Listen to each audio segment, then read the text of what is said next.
Welcome to this week's episode of Campbell and Jones Meet the Monsters, the podcast where we just chart or discuss, as I was about to say, the cinematic legacy of the great monsters. You know, sometimes you say things all the time and you just want to change it up, even if you, or at least your brain does.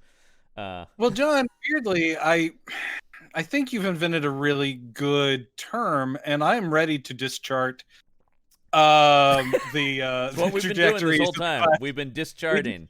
I'm John Campbell. That other voice you hear, Brendan Jones. Hello, everybody. Are you ready to dischart with us? Yeah. Look, I just sat through this movie, so I know it has scrambled your brains. Yeah. It was a long 95 minutes. That's all I'll say. I think what's really important for our fans to know is that sometimes, if you're having trouble thinking about your own brain, sometimes it's good to have just a big sheet of paper with a big body drawn on it, and you can write right next to the head of it, brain. Yes. See, that's good, because then you know where it goes. I did love Frankenstein's body puzzle in this movie. Oh God. Yeah. Yeah, this is definitely one to dischart, which if you say that enough, it almost sounds like shart, which is pretty accurate for this movie. Which is 1970s, The Horror of Frankenstein. I know that we've had what we've called before Outliers of the Hammer pantheon. This one is one of those. This is such a strange... Yeah, I don't know what the thinking was here. I have a little bit of that as far as background is concerned. As I was watching this movie, I was really going, why did they do this? Well, I'll tell you what I know, and actually it comes from most of what I have here comes from the mouth of the man himself.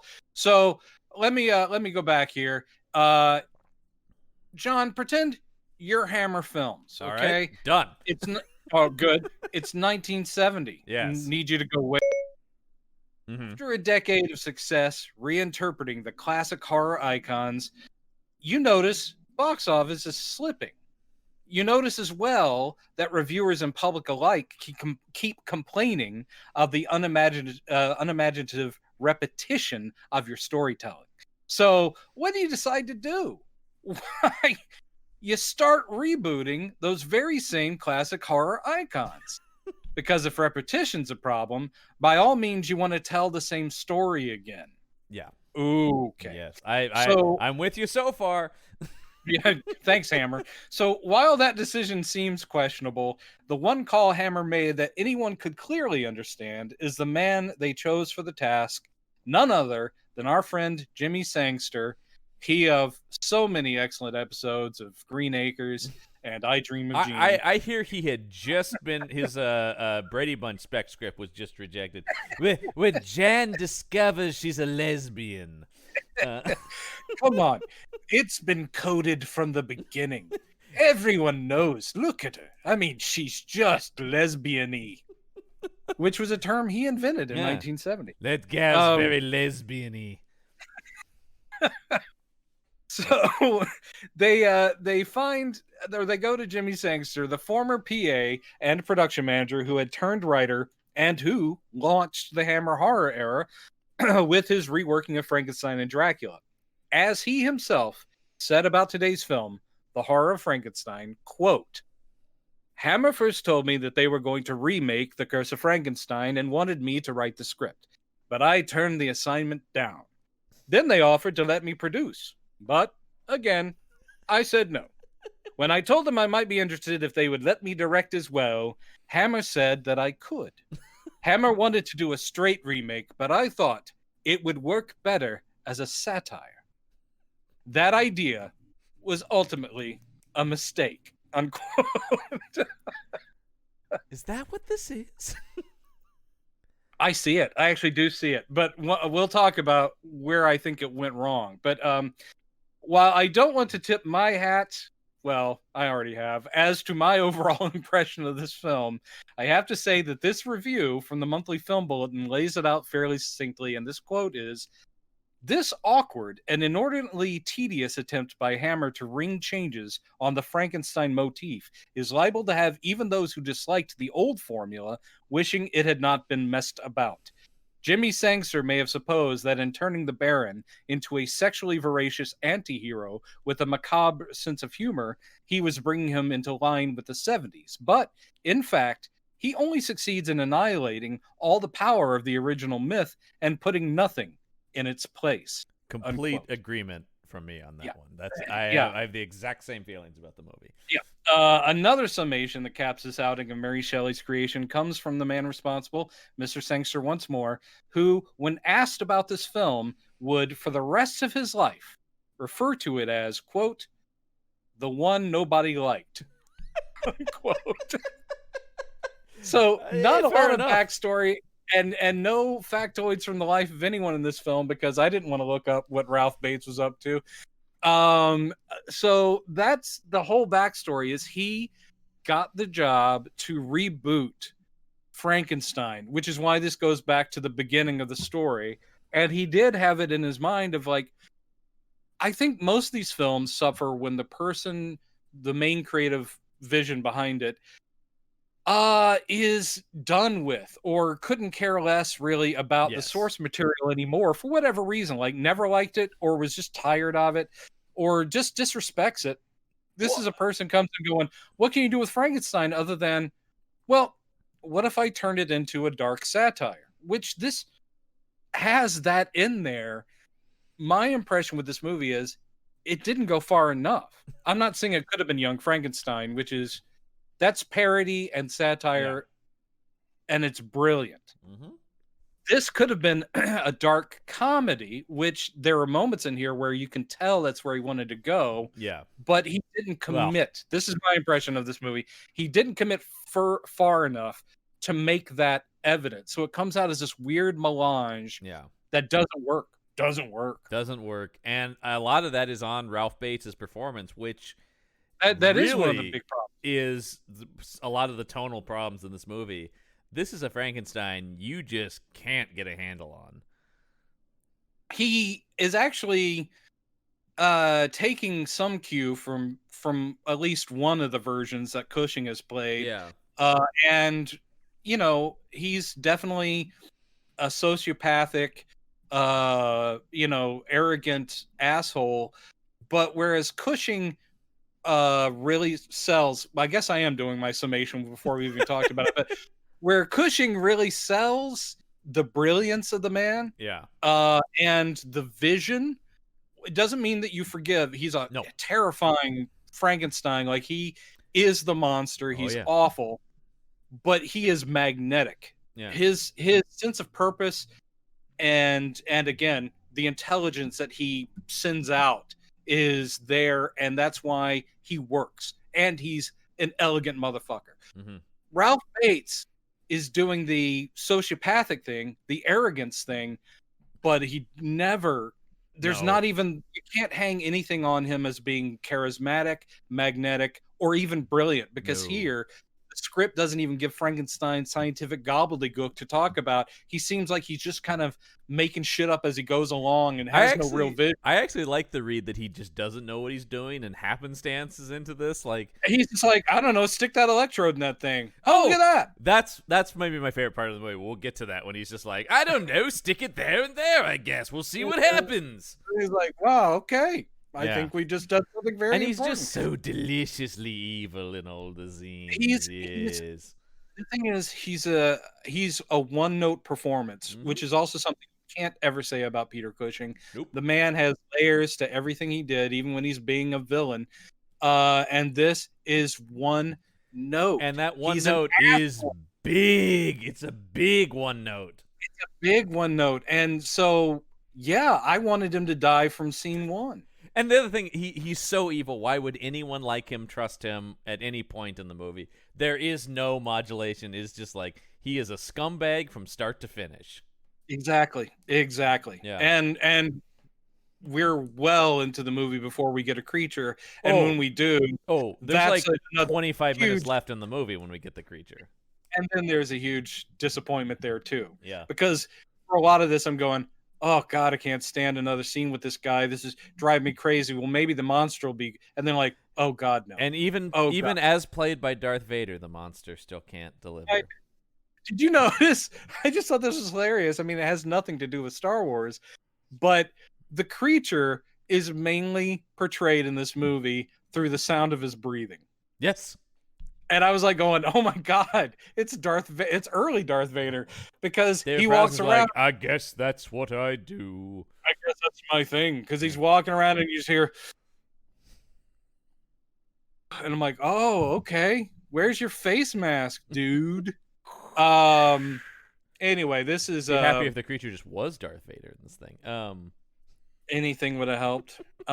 Give this creature this a makeup, lightsaber, and I'm in.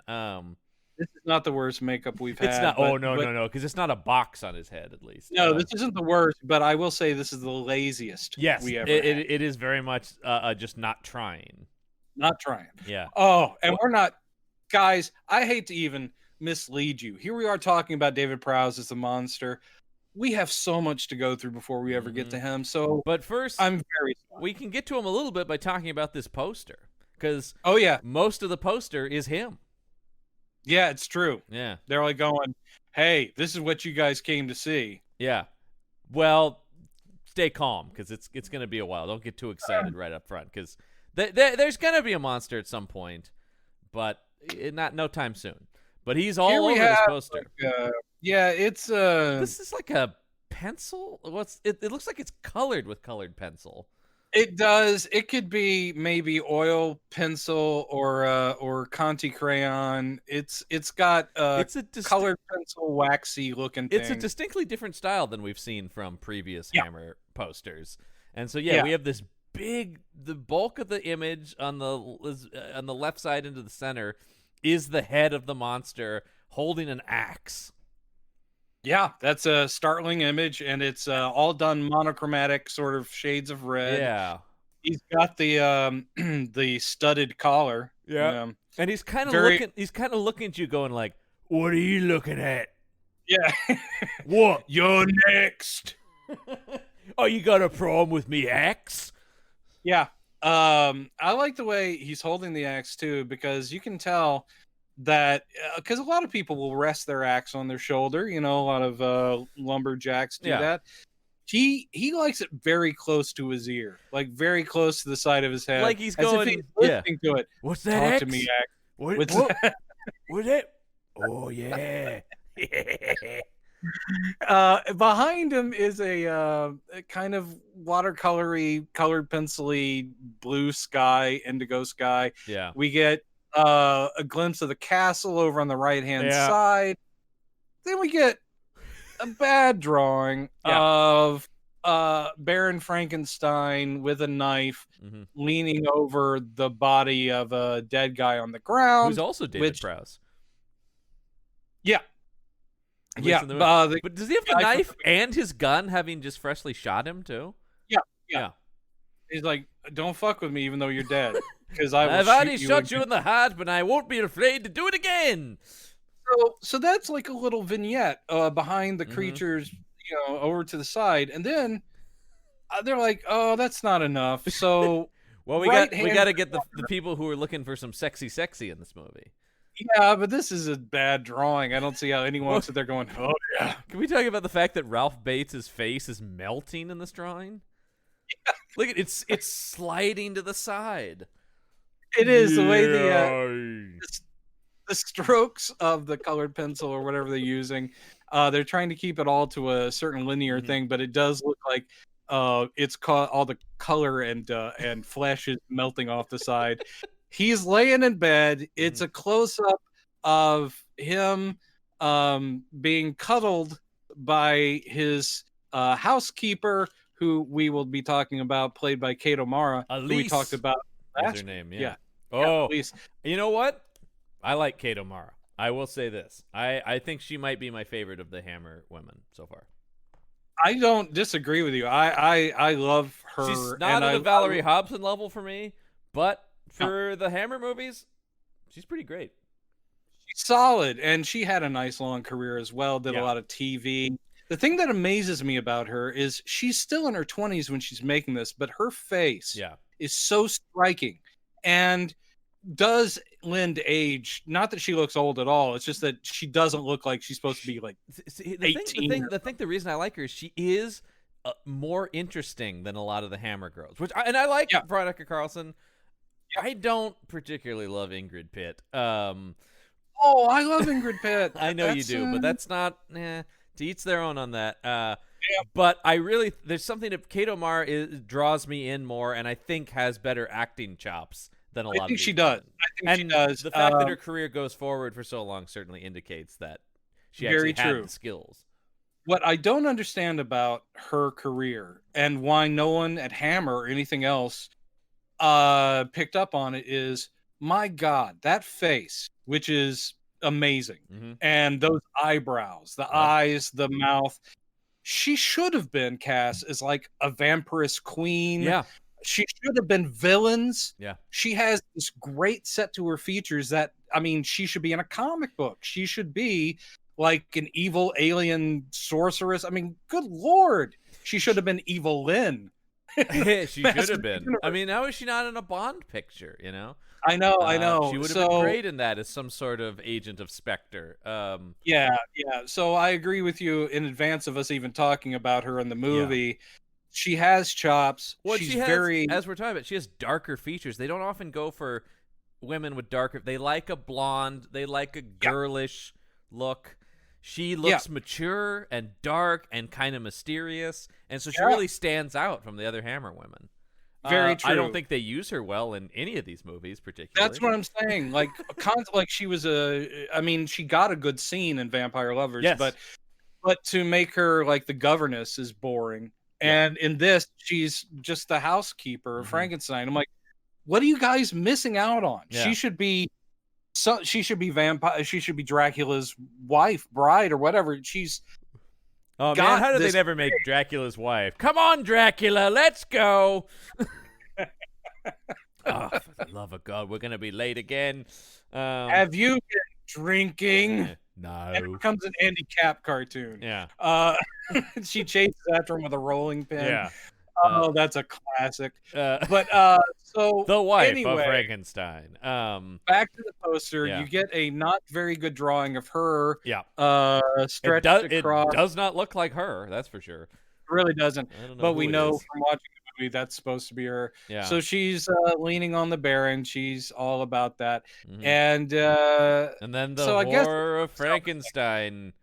But this is what's so weird. Yeah, they do like a divided poster. All the top part is in sort of strong red, strong blue, and then they just stop with graphics. And then the rest of the poster halfway down becomes just this sort of pale yellow with boring green type of horror Frankenstein. Yeah, and I mean, and the Frankenstein font looks very much like the Universal one. So, I don't know. It's not a great poster. No, it's not. But one other thing we'll point out, they have stepped back on the text. There is nothing here. No. Nothing. No. And I'm looking through the IMDb here, and I don't see that there were any taglines for this movie. Wow. So there's I think we're looking at the British poster. If you go forward, I think the American one, the American poster, which is just the black and white photos. Okay, yeah, I'm looking at it here. And then it just says new thrills, new faces, new horror. And that's not much of a tagline. This is for a double feature of it with Scars of Dracula, because they're the Blood Brothers of Horror and Terror. Yeah, this actually was released as a double bill, so that might have been the original British poster you're looking at. Ooh, I like the it must be Spanish or something. El Horror de Frankenstein. I like that poster much better. Yeah, that one's pretty good. He's reaching out at the audience. And it's a better likeness of Kate O'Mara. Yeah, but also misleading, because it would lead you to believe that there is a creature in this that you're going to spend a lot of time with, and he's going to be really scary. Yeah, all of them are really leaning on the creature, and no creature here almost. Because I will say, before we even get into the plot, this movie makes a key mistake, which is thinking I really care about the procedural aspect of him putting the creature together. That should be the bulk of the movie. That should be Act 1, and then we got a creature, because the relationship between Frankenstein and the creature, that's where the dramatic gold is. John, I'm going to need you to get out of my head. I'm going to need you to back out of my head and stop reading my thoughts. Sorry, you know I have that telepathic ability, and sometimes I can't. Curse you, Xavier! Yeah. So I just wanted that out there as a general note for, like, that's my major overarching problem with the movie is, my God, we spend all the time with him going, I'm building something. I'm building a man. Weirdly enough, this seems to be one of the problems of the Hammer series. This kind of overview could only have come to me from watching these back to back to back. So in a weird way, I have this podcast to, I mean, I still appreciate Hammer and I appreciate their strong points and have enjoyed, for the most part, all of these. But their weird take on these icons is to not focus on them.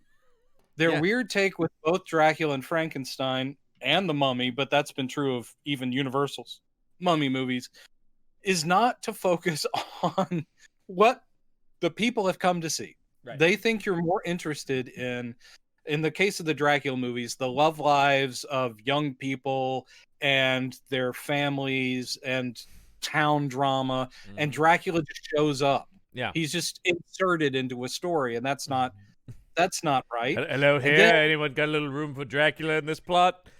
And one thing that we both agree has been very interesting and for the most part successful is, especially when you have Peter Cushing, is in the Frankenstein films, making Dr. Frankenstein or Baron Frankenstein your lead character and making him the monster is a fresh take, but they just didn't know what to do with it. And the creation of the creature and the creature itself, which has been different in every movie, has always taken us backseat. Like, it's just not that important. That's a huge change from the Universal, obviously, where it was always essentially the same creature. Right. And though then that ran itself out, because then it's like, oh my God, it still hasn't been destroyed. Now we have to go to long lengths to say, no, it survived by this, you know. It was in ice, then it got struck by lightning, and then whatever. Yeah. I mean, but hey, Friday the 13th did the same thing. Hey, man. Yeah, but those movies at least had the decency to be like, you don't fucking care. Like pretty much. But I mean, they literally did have his body get resurrected by a lightning strike, which we have talked. They all run together for me at a certain point. Yeah, I think I think it is 5, where they stick the pole at him and then the lightning hits. Yeah. Ron Polito from Welcome Back. That's Kotter. right. It's Horseshack that brings him back. I'm doing anything not to talk about this movie, but and we have talked about, we may get to slashers at some point on here. We might talking about them as a whole, much in the way we've talked about these characters as a whole. And again, it is just us trying to lure Matt Gorley onto our podcast. Yes, come on! If anyone has any connection to Gorley, I don't think he's talk to us. I don't think he's an impossible reach for us. I think it is possible he could come on, is all I'm saying. Like, I know people who know him, but I just am not in contact with those people. Yeah. My LA days are so far behind me, John. I'm all about Portland, Oregon these days. But it would be fun to talk to him about that stuff. But I don't really know where he stands on the classic monster. That actually would be interesting to get his opinions on these movies, But anyway, let's actually talk about this film, The Horror of Frankenstein, aptly titled, as I did feel horror, though not for the reasons they intended, maybe. I think, again, I knew going in, because I'd already done some reading on the movie, that they were going for dark comedy. So the way it starts, I was like going, okay, this is a darkly funny way. It reminded me again of that Vibes feel. There's a period of horror films out of England of this period of the early 70s where they're like going, come on guys, you know this stuff is goofy, so we're just gonna make them sardonic. So it starts with a classical drawing, Yeah. probably by Goya or some old master, of a nude woman. Mm-hmm. And a hand is reaching in with a grease pencil and drawing dotted like butcher's marks at various joints on the body. I see. I could take a hand off here and her leg off there. And, you know, when we find out this is a young Baron Frankenstein doing this, you go, oh, okay, well, that explains how goofy that is. But then when we got to years later and his technique is still basically, oh, if I just cut here and here, again, you never believe this guy is as brilliant as any. No, because this scene is the teacher's like, Mr. Frankenstein, what are you working on there? Oh, my God. All right. So, yes, we zoom out of this drawing to find out we're in a classroom, like a high school classroom. Yeah. And this, I was laughing at so hard because all of these actors are in their mid-30s. Yeah. And you know what I could have actually gone for? Teenage Frankenstein. Just make the whole thing a high school movie. Yeah. That I would have liked. Cast other people. Oh, yeah, not these people. But here we see Victor Frankenstein and his childhood friends in high school. Yes. They are played by the actors who will play them for the rest of the movie. And I love later when he's like, my God, is that you, Elizabeth? I didn't recognize you, though you look exactly the same.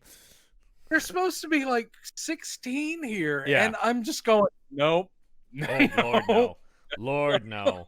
Let's see. This is 70. How old is Ralph Bates here? He's 30. He's 30. 30. Yeah. But none of these people look 16. No. It's him and his friend Elizabeth, who apparently has a big crush on him and has since they were kids. And there's also his Stefan and Henry and Maggie. Right. That's his crew. This is my posse. And I will say they are important figures in his life all the way through. They're the only people he knows, basically. There's a whole sequence of like 20 minutes of this movie when he comes back from college where every scene is him like going, why, is that you, Henry? Why, is that you, Stefan? Why, is that you, Elizabeth? I don't think we ever see Maggie, though. No, we do. Yeah, Maggie is married to she married Henry. She did marry Henry, but do we actually see her? Yeah, they have like a dinner scene. Maybe it's quick though. She does not play as important a role as the other three do. She doesn't. That's true. She doesn't. And that actress like did 3 movies and disappeared, but she's very cute. And I was like, yeah, apparently she was Australian and had a long career in Australia. Oh. But she showed up in England, I guess, like, I'll see if I can make some movies. And she made like 3 and then got the hell out of town, I think. Yeah. She's in something called Thirst. Oh, which I do remember. And that's one that, who knows, we might do later. That's a 1970s vampire. I think it was released theatrically, but mainly TV movie. The poster for it is incredible. Yeah, the poster for it is amazing. It has a helicopter on it, which I'm thrilled about. I know. A vampire movie with helicopters. You just get excited. Yeah, it's a contemporary vampire movie from 1979, which I remember watching on TV. Fingers crossed for a vampire helicopter chase. That's all. I want to disavow you of that because that does not happen. Damn it. I just want the end of Mission Impossible Fallout, but everybody's a vampire. I see the poster you're talking about. I'm familiar with the one that's just the teeth. Oh, no. Yeah. This one promises some action. Look at that thing. This woman is doomed. Yeah. And at some point, the awful ancient hunter of the damned. And at some point, someone's getting in a helicopter. Yep. And it has Henry Silva on the poster, who, as painted here, looks like Chevy Chase. He does not look like Henry Silva at all. No, it looks like Chevy Chase. Yeah. And a young Chevy Chase. But with his later hairline. So, yes, this teacher is like, what are you doing in that desk? You're not paying attention to the math lesson, Mr. Frankenstein. And he goes, yeah, well, here's the thing. I know your math already, and it's bullshit, and I'm bored. And he's already an asshole. I was going to say, get used to this tone, because that's how he talks the whole movie, basically. The whole Yeah. movie. Yeah. That one note, maybe it's even half note. His whole subtext is like, haha, I'm better than you. The whole movie. In every scene. Every scene. Ralph Bates is like, arrogant. Got it. Yeah, got it. That's all we get. I know, yeah, there's no transfer, there's no arc or subtlety or anything. It's just, he is just a bastard from start to finish. There are two scenes later in the movie when he's like, I got to run after my creature who's escaped, like twice. Yeah. That gets real lazy. But there are two Where scenes did I where put that creature? Where the slightest glimmer of like fear or concern passes his face. And I welcomed both. I was like, yeah, that is something different on your face. And it's weak, but I'll take it. God. Ralph Bates, man. This guy. He's just better than anyone ever. And then, yeah, he's the instructor's like, well, hold out your hand. I have to slap it now for this. And he's like, I refuse. I will not be beaten. And he's saying, by looking at you, your blood pressure seems to have risen to a dangerous level. Are you feeling a tightness in your chest? And the guy's like, why, yes, I am. He's like, if I were you, I would cancel class and head home before it gets any worse and you drop dead right here. Yeah, you might want to call a doctor. So he basically Tom Sawyer's his way out of class by saying, hey, teacher, you have dangerously high blood pressure and you might have a heart attack, so cancel classes. And the teacher does it. Yeah, and then as he's walking out with his friends, they're like, how did you know he was having a heart attack? He's like, oh, no, I know his weakness. He's a hypochondriac. Yeah. To which it would have been a nice runner throughout the movie if he was constantly able to size up people's weaknesses, and we saw that again and again. Because they have him say, he goes, that is one of the keys to success is that, I can look at people and size them up and I know their weaknesses. And if you're establishing that, then maybe have that something that comes back. But no, it really doesn't. It really, really doesn't. The only thing that is a runner is how smug this motherfucker is and how he knows he's better than any of us. Absolutely. The best. So he says, they go, what was that drawing that you were drawing? And they're like, it was a dirty drawing. He goes, no, it wasn't about that. It's anatomy. And I'm a student of anatomy and I would like to be a doctor or something. They do this weird thing with him throughout the movie where he is both sex obsessed and also asexual.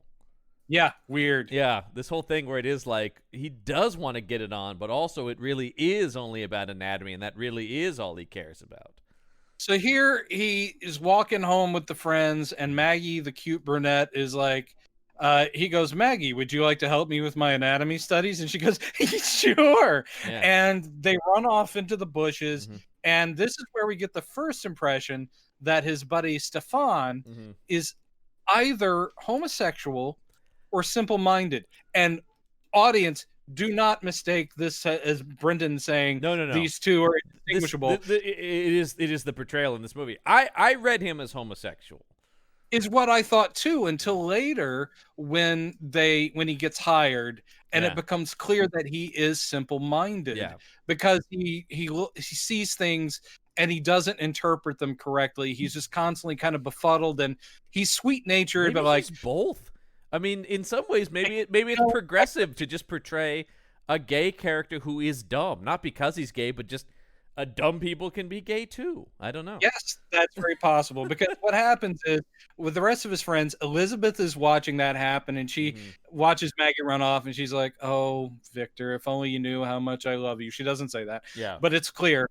And Stefan goes, "I thought he was going to ask me. I was going to volunteer to help him with the anatomy study." And it's Henry who goes, "Yeah, I don't think he would have wanted your help for that." Why? Get it? Because she has a vagina and he wants to put his penis in it. Oh, I see. Yeah, so Stefan is a nice, simple-minded guy who might have feelings for Victor, and that those are mixed signally, or maybe not And mixed signally, but it's mixed. confusing. It's confusing, and he's not in the movie that much to really explore it True. in any kind of way. That's true. And actually, I thought for the longest time that just because it's a trope of the not Frankenstein movies, I kept thinking when they need a brain, they often will go towards the simple-minded person, like the assistant or the hunchback or whoever. And I was like going, oh, I bet Stefan will end up being the brain. And it turns out I was wrong. Yeah. Well, I don't understand. I feel like you could have combined Stefan and Wilhelm into one character, right? His assistant is the one who's fixated on him and, maybe a little simple-minded, but goes along with it. Anyway, we cut to the current Baron Frankenstein at the moment, his father, who's just finished getting it on with Kate O'Mara as Elise. Again, incredibly graphic for its time. We see him remove the condom. We see him couldn't dump it believe in the it. wastebasket. It was weird that it was graphic about the post-sex activities. That's what we saw in graphic detail. The actual sex was just implied. I thought, do we need to see this? Will that condom be important later? No. Strange. Yeah, really bizarre. Yes, he's and once again, Kate O'Mara keeping herself covered in these movies. That is very interesting. And that is something that she became known for, is that even though Hammer loved her and did reuse her several times, and she's in several different movies, she basically just told him, like, no. Yeah.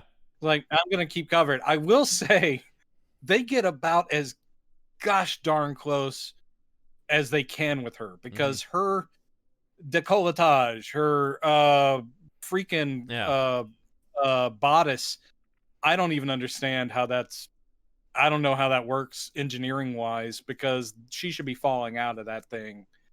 There is some sort of double-sided tape situation going on with that. They're this movie in particular, they're really pushing the heaving bosoms. Oh my God. Every time she bows to anyone, I'm like, well, they had to do that take like 8 times, because I'm sure the boobs fell out. There is nothing. I have a quote here from her that's not about this movie specifically, but just in general.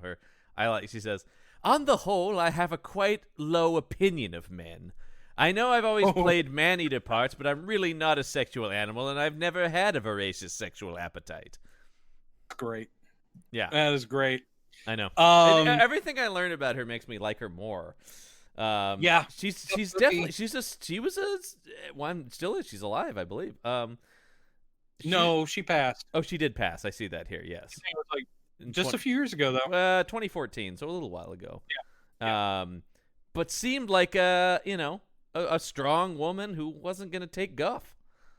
You know what she would have been good as? Not that Sarah Douglas was bad, but she would have been great as Ursa in Superman. Absolutely. Kryptonian villains. They have a similar look, like the dark, arched eyebrow kind of thing.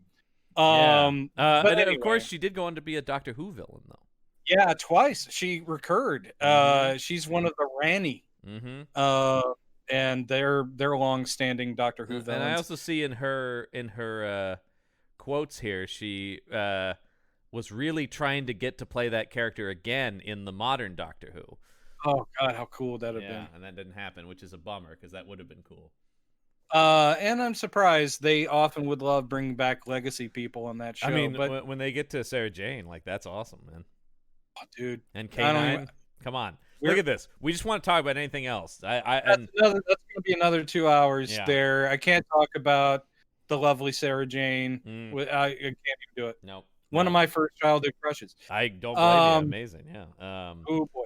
Yeah. Anywho, So the Baron's finished getting on here, and there's a knock at the door, and his son Victor is home from school, and he says, "Hey, Dad, I need some more money for my science equipment." Yeah. And he goes, "Dude, kids your age should be asking for money to go out carousing and taking girls." I do love the scene where he's just like, "You're weird. You're a weird kid. You're a weird kid. You want money for the scientific equipment. That's weird." And he goes, "Well, yeah, I'm weird, but you're banging the maid." So, and he goes, and "Hey, she's hold 16. on." He specifically says, "You're in there with a 16-year-old. Yeah. You old fucking pervert." So again, I cock my eyebrow at Kate O'Mara being 16. Yeah. But anyway, 31, by the way, in this movie.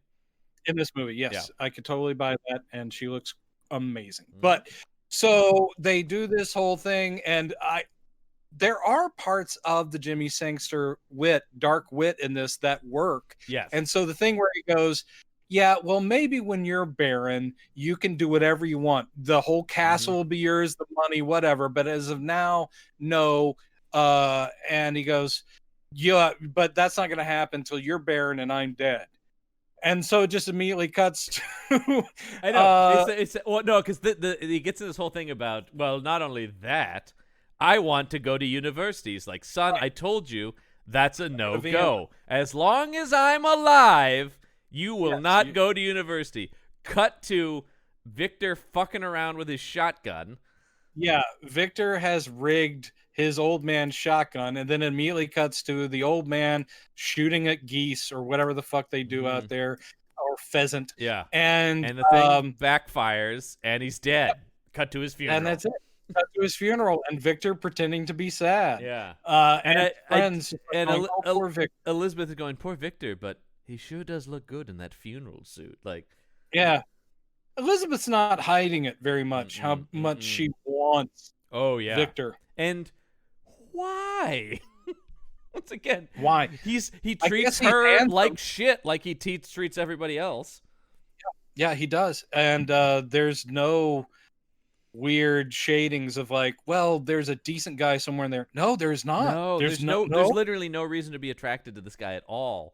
And he immediately leaves for university and is like, yeah, well, fuck it, I'm going to Vienna. Yeah, ever since my dad died in that mysterious accident, I guess I'll do the exact thing he swore he'd never let me do. In fact, he'd die before it happened. Anyway, thanks for not investigating, police. Yeah. Then cut to he's in class at university, but he's got his hand on the leg of the girl next to him. It's basically the same kind of scene as the high school thing where the professor's like, you're ignoring everything. You're not listening to any of this. You're not taking notes. He's like, fuck it, I know it already. Really. I know it already, and I'm feeling this lady up. Yeah. Turns out this lady is the daughter of the dean. Oh, yes, and he'll do more than feel her up. He'll knock her up. This is a mature film, 1970. And they have a scene where Victor is called in to talk to the dean, and all right, I know I don't like Ralph Bates. No, I think this movie doesn't work, but there are little moments, as I said, like he goes in and the dean's like, my daughter is pregnant, and Ralph Bates just sits there for half a second and goes, well, congratulations. Yeah. like, okay, all right, that's an asshole move. That's kind of good. That moment feels like they were trying to write the Cushing Frankenstein there. Sure. Like that really. There are moments in the movie where it's like Cushing could have sold these lines better. Oh. Although Cushing as a university age student would have been a tough sell. Much tougher than Ralph Bates even. Yes, I'm a fresh boy of 16. Off to school, pip pip. Uh-oh, there goes my toupee. So he's in the little knee shorts with the socks. Off I go to school, Daddy.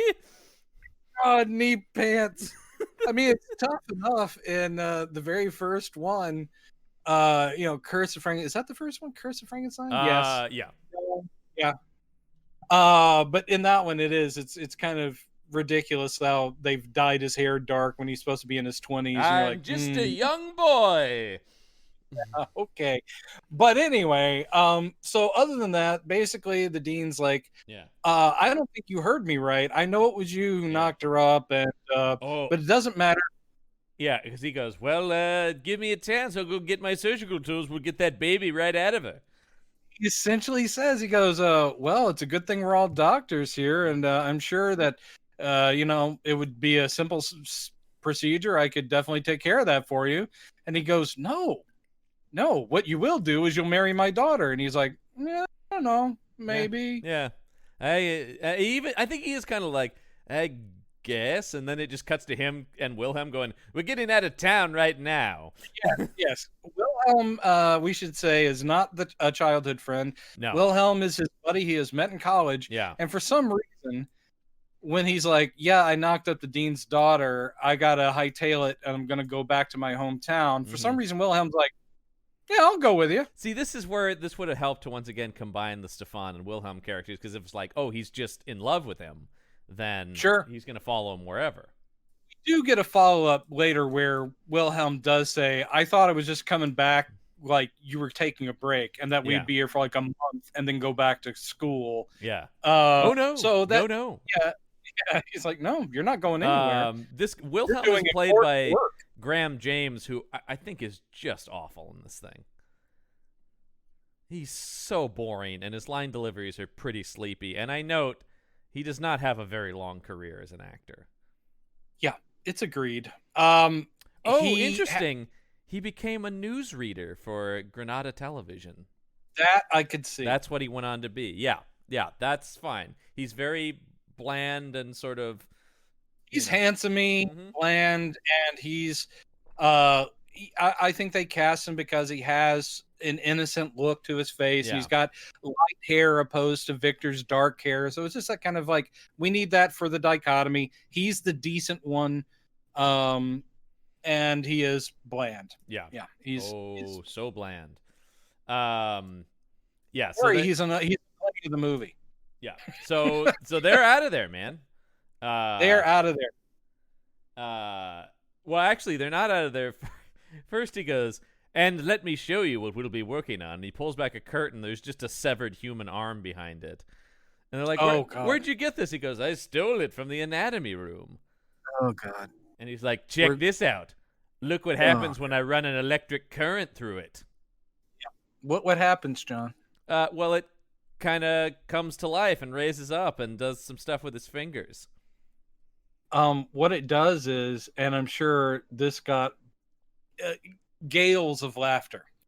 This is where you're like going, okay, Sangster, you wanted this to be a comedy. You just didn't commit, because the severed arm does the fingers, but then it gives the backwards V. Yeah. It flips you off as the Brits would. Yeah. It does the finger salute of fuck you. Yeah. And again, I guarantee the audiences of London were sitting there going, ho, ho, ho, ho. Did you see what he just did? That arm is a riot. And he does say something about maybe I should send it to the dean as a parting gift. The comment cards came in and was like, could have used more the severed arm. Yeah. That shit was hilarious. Is it too late to make the arm his sidekick? Frankenstein and his arm. One-way conversation. Yeah. Don't even mind as long as the hand keeps flipping me off. He's like Thing from the Addams Family, but if he was crude. Just very naughty, very X-rated severed arm. It's crazy. And Martin walks in and people go, I'm confused. Can you believe it? It's crazy. He's just sweeping up in their room. Like, that's crazy. At this point, that actor is 69 years old. And I love it. If only. Yeah, I know that guy. Anyway, so now off they go. I hope there's some sort of, because there are a lot of those horror film clubs and classic monster clubs. I hope someone did some sort of commemorative, gave him a plaque or something like, you were great in the first of the great horror films. He is very much. He died the year before this movie came out. Charles K. Gerard. He was 85. Wow. So he died at 85 the year before. I hope there's a plaque outside of the house he lived in. He stopped acting in 39, so I don't think he had. He only had 8 more years left in him of film work. That's crazy. I can't believe it. Charles Gerard. We should change the name of this podcast to the Charles Gerard Memorial Podcast. Oh, look at him here. He's there's a picture of him on his IMDb in a movie with Laurel and Hardy. Oh, that I've got to track down. It's called Another Fine Mess. It's called. Oh, that's one of their classics. Well, and just an all-time great title for a comedy. Another Yeah. Fine Mess. Yes. It was originally called They're Crazy. And they spelled crazy with like 5 A's. I will say, looking at the picture of it, he does seem like he's about to say, "You two are crazy." I'll have to look through. I have a Laurel and Hardy box set around here. I'll have to see if it's in there. All right. Anyway, Get back work. to this movie. It's so good. Yeah. So they're riding back to town when we see a coach being held up by bandits. Yep. And inside the coach is Elizabeth and her father, the professor, Professor Heiss. Bernard Archard is Professor Heiss, her father. He's fine. He's a delightful older gentleman. This guy is a guy I recognize from stuff. You know. Really? I didn't. Yeah, like he just is, and I'm looking through here, and he is in Day of the Jackal, and he's in a childhood favorite of mine, Krull. Krull. I'm sorry, I can't go with you on Krull, man. I have not seen it since I was probably 12 years old, but I remember that it just ruled. You know, now that I see him without, in a more contemporary picture on his IMDb, yes, that face I've definitely seen many a time. He's in the Roman Polanski Macbeth. Yeah. He's in a bunch of stuff. He's in tons of. He was in TV. Pyramids of Mars, which is one of the big classic Tom Baker Doctor Who multi-part series. One of the best. Love very Pyramids much of Mars. I remember checking the DVDs of that out from the library. Oh, those were the days. Mm-hmm. But so he's fine in this. But yes, we are seeing this holdup. Yeah. We're seeing it from a POV, and then we swivel around. Oh, it turns out very coinkedinkily that it is Victor Frankenstein and his buddy Wilhelm on their horses going, oh, look, there's a holdup. Yeah. And Wilhelm goes, we should go help. And Frankenstein is just like, what the fuck do I care? It doesn't involve me. He's like, why would I do anything about that? And Wilhelm goes, well, I'm going to go help. Yeah. He goes down there and he's like, stop holding them up. Yeah. And they're like, yeah, you and what army? And then Frankenstein pops up from behind the coach going, I do have a gun. Yeah. So you guys better stop and let this be a lesson to you. And then just straight up murders one of them. Just shoots the fuck out of one of them. And I do. And Wilhelm's like, was that necessary? And he goes, well. He shoots David Prowse. He shoots Darth Vader in the heart. He does. But they put that big cassette recorder thing right there that he always has on his chest, which is why he breathes the way he does. It has my Doobie Brothers tape in it. But sadly, we're not going to find my Credence. Taking it to the streets. Oh, China Grove. So they do back off. The ones that are surviving, they run away. Yeah. And the professor and Elizabeth are like, thank you so very much. No, they're happy. They don't. Wilhelm is the one who objects to the cold-blooded murder. They're like, whatever it took here.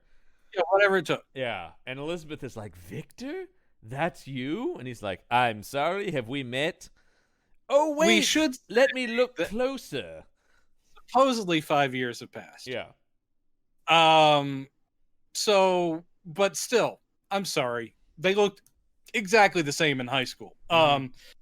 She's like, don't you know me? And then he finally goes, oh, shit. Is that you, Elizabeth? Yeah. Man, that's crazy. Yeah. I'd recognize those breasts. I'm sorry. I'd recognize your face anyway. Yeah. Because he does do kind of a how you've grown. Yeah. If there's a chance for him to be inappropriate, creepy, in addition to him being a smug asshole, he comments on the size of both of the women's breasts in this movie. Yes, he does. Yeah. Yes, he. And then he's like, "Well, yes, You all run along. I just, what is it? I dropped my glove or something, he says. Yeah, no, the dropped glove is later. That's later when he steals the turtle. He steals a turtle. Yeah. Oh, again, spoiler alert for the people listening. At some point, there is a turtle theft. Okay, back to this. The turtle theft, murder, and resurrection. This movie's got it all. He does say, "Go on, guys. I'll catch up." And, I don't know what then excuse. Leans down, pulls out a big ass knife, and goes to work cutting the head off of this dead bandit. Yep, that's what you do. I love the idea of just casually doing that and then catching up with people later. Yeah, with a head in a bag. We assume a head in a bag. Yeah. Oh, all right. I don't know what it's. So anyway, he comes back home, and yes, this is also where he comes back home to Frankenstein Castle, and Elise is still there. I guess she's stayed on as housekeeper, even though there's no one around or living there. I know. 5 years of housekeeping for an empty house. Is Victor paying her? He probably is. I don't know, because he's like, Elise, what are you doing here? So maybe he's not. Maybe he just sent funds for the keeping of the home, I guess, and then distribute these as you see fit. Yeah. And then once again he goes, you've certainly improved in some places. Boobs. Yeah. That is impeccable line reading. That is exactly. You've improved in some places. Boobs. Hey man, with the subtlety Ralph Bates is giving, it would not have been out of place in this movie if he'd just been like, boobs. He doesn't need to say it like that, because Sangster's camera just goes into her cleavage for the next 28 minutes. Mm-hmm.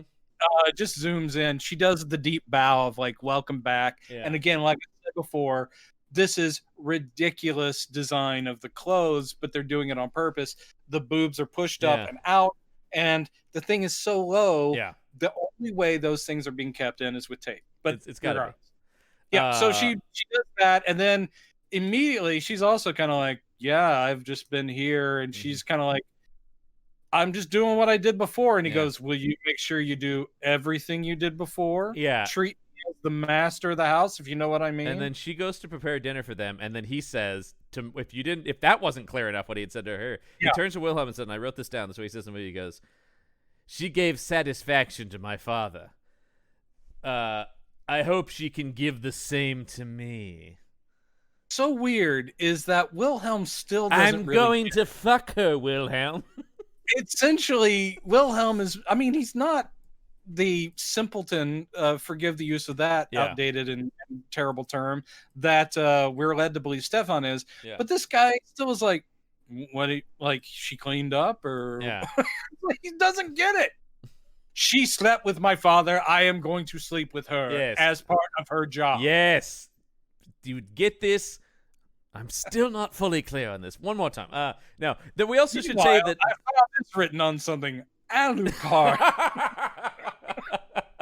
I will say we forgot to mention that when Elizabeth starts to ride off before Wilhelm leaves, he says, "Oh, is that another one of your sexual conquests?" And Frankenstein's just like, "Oh Lord, no." Her? I don't think so. That doesn't make any sense. And throughout the whole movie, he is just like, she keeps trying to come on to him. He's like, no. No means no, Elizabeth. Ew. It's strange, and I can only assume what they're trying. Everybody else. Bangs everybody else, and I can only assume that the two things we're supposed to believe is she's unattractive, or the fact that she has... And that's clear. Veronica Carlson, hideous. Or anyone that has true deep feelings for him, that's what he finds unattractive. What he wants are people he can use that don't have that kind of I think connection. That's a valid read. Once again, it would have been nice if the movie had made that clear. Yeah, because it makes no sense why everybody else he's totally down to, use up. He's a total man whore in this movie. Oh, he's a mimbo. Yeah. A man whore of Matt Murdock proportions. Or Dick Grayson. Yeah. I'm just saying, man. Yeah. Oh, yeah. No, there's no question. Those are the man whores of their respective universes. My God. Except everybody ends up dead when they sleep with Matt Murdock. Pretty much. Or resurrected. Yep. It also depends if Kevin Smith's writing you or not. But anyway, Sorry, Uh, Karen Page. so then it is dinner time, and what they're eating that Elise has cooked for them. Frankenstein's like, well, that was shit. Absolute gruel. Jesus Christ. What's really strange is there are moments, and Wilhelm will comment on this later, where he goes, you're pretty much just awful, but every now and then you do something nice. I don't get it. And Yeah. Frankenstein does say, yeah, me either. I don't get it. I don't understand. Even I don't understand me. Because Wilhelm and Victor are like, this food was not good. And he goes, yeah, it's not. We're going to have to get a cook. And then when Elise comes out, she goes, did you enjoy it? And he goes, it was fine. So Victor actually does lie to her because he's also like, I don't want to ruin the chances of a blowy later. That's probably it. He goes, it was fine, but we do need to you have too much work on your hands. Yeah. So we should probably hire a cook. And she goes, oh God, you did hate it. And he goes, no, we just, you need someone to help around. So I've got more use for you in my bedroom if you get my drift. It does seem, because we catch up later, but it does seem as if at this point, pretty much the rest of the time, her job is just to lay in his bed and wait. Yeah, well, because the next thing we get this thing where he and Wilhelm are unpacking all the equipment, and he's like, oh, we'll retire to bed in 2 hours, Elise. I'll see you then. Wink. Wilhelm's like, why? Is she going to clean your room? I'm going, for the love of God, Wilhelm.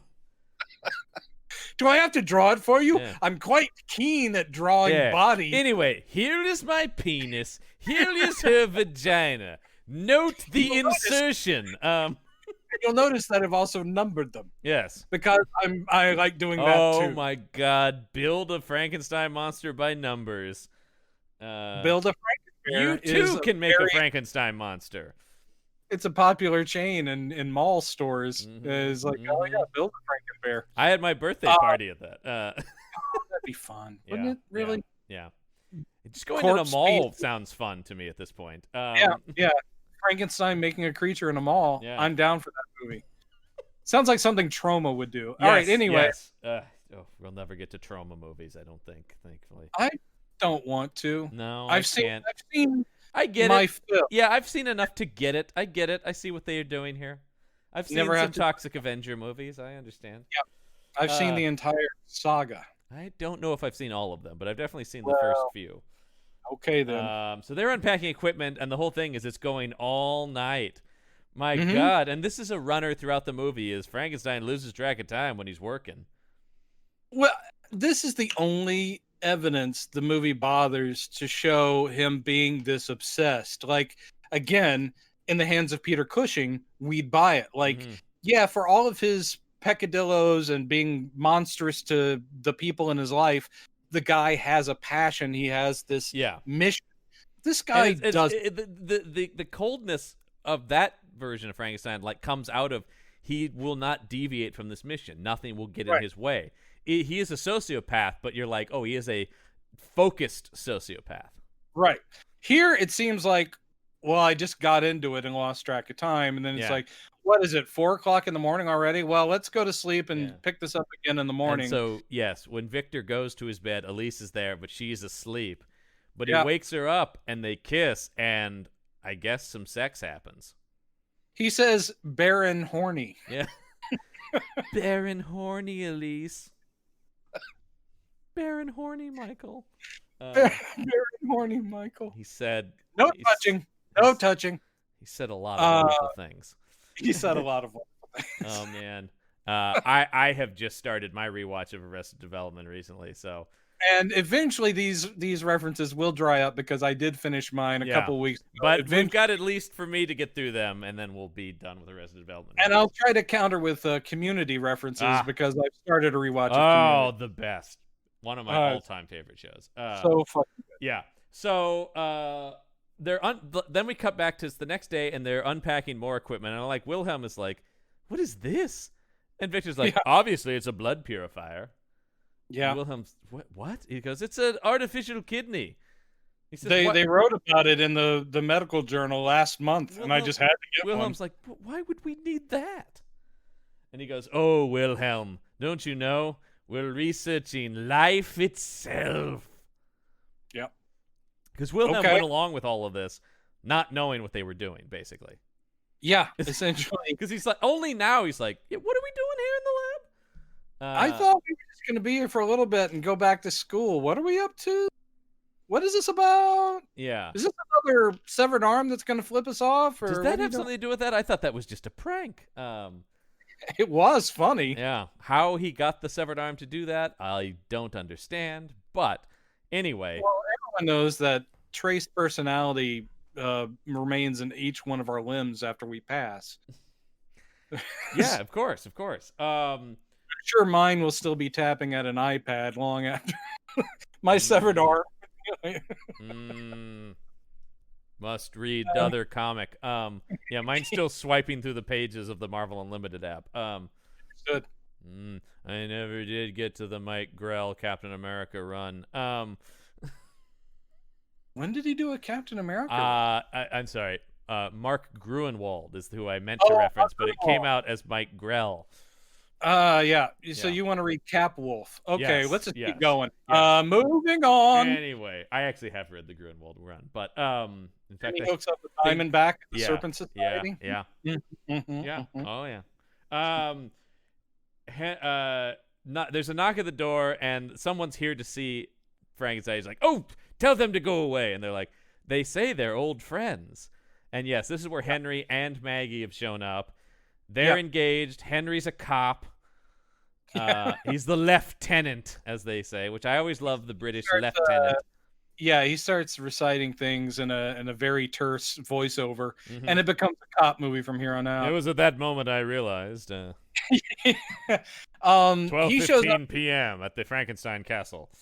Isn't this in the first, like, it's mostly friendly, but doesn't he say, I heard from Elizabeth you helped him with that, Hey, let me ask you something about, you know that guy you shot in cold blood yesterday? I do recall something about that, yes. Yeah, well, when we found him, he was decapitated as well. And I love. Do you know anything about that? And Frankenstein goes, well, clearly what happened is his partners came back to saw his head off so it couldn't be identified. Which, again, that's decent screenwriting. But then he ended that sentence with Nadoy. Yeah. And I was... and Henry is just like, I suppose that could be the explanation. And then almost immediately we cut to the mentioned severed head in a jar. And Wilhelm's like, so you did cut off his head? Yes. Yes. He obviously. goes, couldn't pass that up. I need fresh body parts. Yeah. And Wilhelm wants answers. He's like, oh, in due time, my friend. Like I said, we're studying life. We need a head, obviously. Yep. You could. He wasn't going to be using it anymore. You kind of could add obviously to the end of almost all of his lines.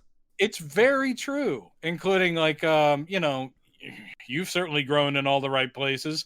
Obviously. I mean, look at those tits. Am I right? Am I right? And he keeps elbowing. Honka.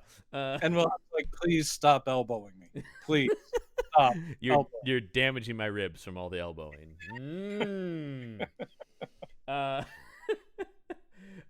So then they're eating at dinner and they go, my God, this food is good finally.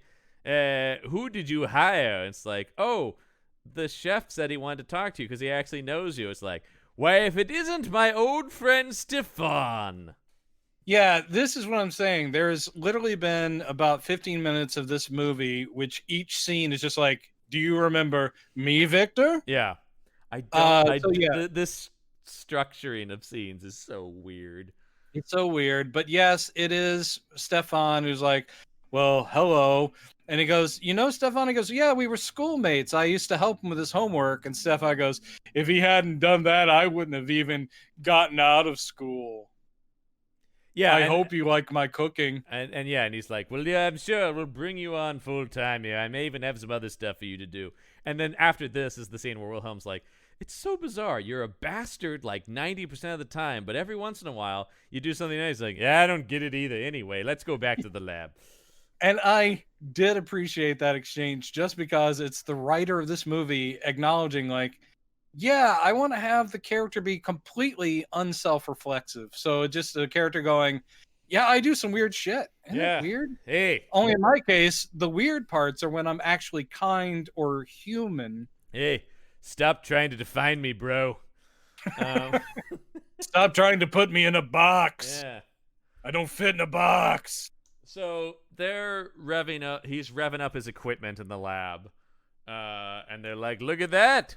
It's turning on. That's great. All the electrodes are doing what they should be doing. What we really need, that's a dead animal. That's the next test. We got to get a dead animal in here." Again, Wilhelm, who, as you say, is completely bland and generally a block of wood, but he constantly in this movie, as the assistant, is sitting there going, "What? Why? What are we doing? Why do you need a dead body?" But he says, "We need a dead animal." Hard cut to close up of Professor Heiss's turtle going, "Yes, yes, this is my pet turtle, who I love ever so much. This is Gustav, my pet turtle, and I'm just eccentric that I love having a turtle around." Which is, I guess maybe at the time that was eccentric, but people have turtles. Dude, don't try to justify it. He's an eccentric professor with a fucking turtle. I've known people who had turtles.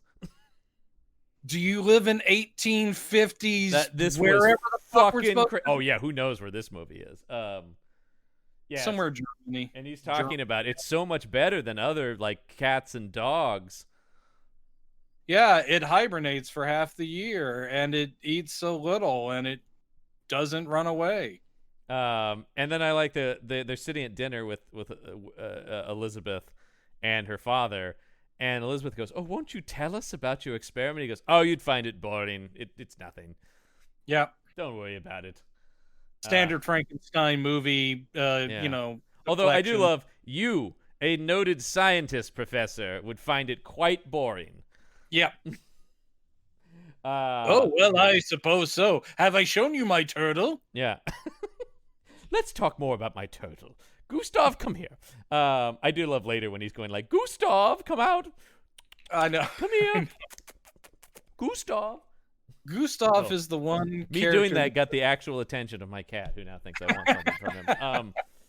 But Gustav is the one character in this movie I had true sympathy for. yes, for Gustav. So, and then of course they says, well, Wilhelm does say, "Well, we'll have to wrap this up before we return to university." And Victor's like, "Oh, hold the phone there, buddy." Yeah, this is where it comes out. We're not going back to university.